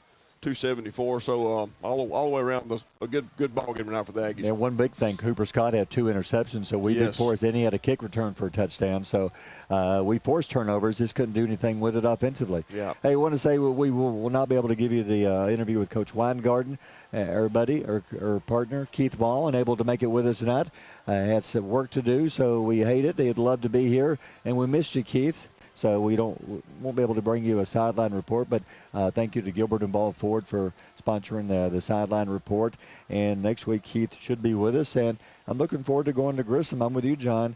I think the Aggies are getting healthy. I didn't see anybody go out with an injury tonight, and I think they're just getting a little bit better.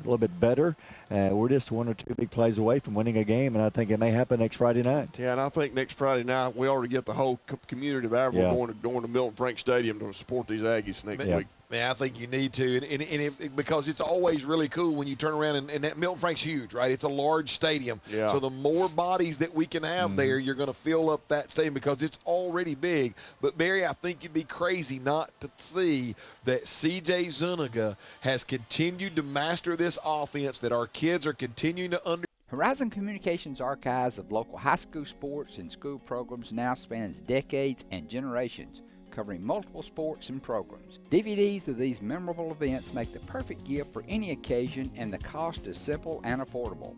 The first game or program DVD is $20, the second game or program is $15, and then any others are only $10 each, all on their own individual DVD. Pre-1990 games converted from coaches' films are as low as $5 per game. We have hundreds of games from the late 50s on up. Give us a call at 256-582-7373, message us on Facebook, or email mharden@horizoncommunications.net to check the availability of your desired event. Let Horizon Communications help you with the gift of video to be treasured for a lifetime. Since 1992, Horizon Communications has brought you community channel programming. As we're preparing for another season of high school sports, we'd like to take this opportunity to thank our many loyal community-minded sponsors who've supported Horizon's local origination programming through the years. We encourage our local viewers to patronize our local sponsors and let them know how much you enjoy Horizon's community channel broadcast. For information on joining our team of community channel broadcast sponsors, give Mike Harden a call at 256-582-7373.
At the Carpet Store, Highway 431 in Albertville, we're more than just our name. Sure, we're carpet, but we're so much more. We're ceramic floors, showers, backsplashes. We're hardwood, laminate, and luxury vinyl tile. We're installation supplies, vinyl flooring, and remnants. Why not visit our beautiful showroom and let our professional sales staff show you all the things we are? The Carpet Store, Mosley Flooring, Highway 431 in Albertville, where we're so much more than just our name.